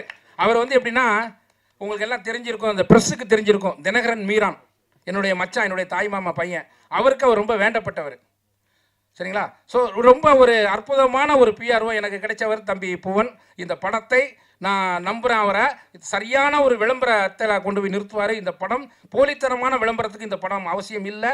குடும்பத்தோடு பாருங்கள். இது குடும்பத்தோடு பார்க்கக்கூடிய ஒரு படமாகத்தான் நான் உங்களுக்கு எடுத்திருக்கிறேன். காரணம், எனக்கு பேரன் இருக்கக்கூடிய வயசை நான் வந்து விட்டதால் என்னுடைய பேரனோடோ என்னுடைய பேத்தியோடோ என்னுடைய பிள்ளை மருமகள் அத்தனை பேரோடும் உட்கார்ந்து பார்ப்பது சங்கடம் இல்லாமல் நான் பார்க்க வேண்டும் என்று எண்ணக்கூடியவன். அப்படி நீங்கள் சங்கடம் இல்லாமல் எல்லாருமே பார்க்கலாம். அதே நேரத்தில் இன்னைக்கு இந்த ஜென்சி கிட்டுன்னு சொல்கிறாங்கல்ல, அவங்களுக்குலாம் இதில் இருக்கா? கண்டிப்பாக எல்லாத்துக்குமே இருக்குங்க. ஜென்சி கிட்டுங்கிறத நம்ம வேறு மாதிரி நினச்சிக்கிட்டு இருக்கோம். இதில் கலந்து கொண்ட அத்தனை ஊடக மீடியா, மற்ற இங்கே இருக்கக்கூடிய சிறப்பு அழைப்பாளர்கள் அத்தனை பேருக்கும் என்னுடைய நெஞ்சம் நிறைந்த நன்றியினை தெரிவித்துக் கொள்கின்றேன். நன்றி, வணக்கம்.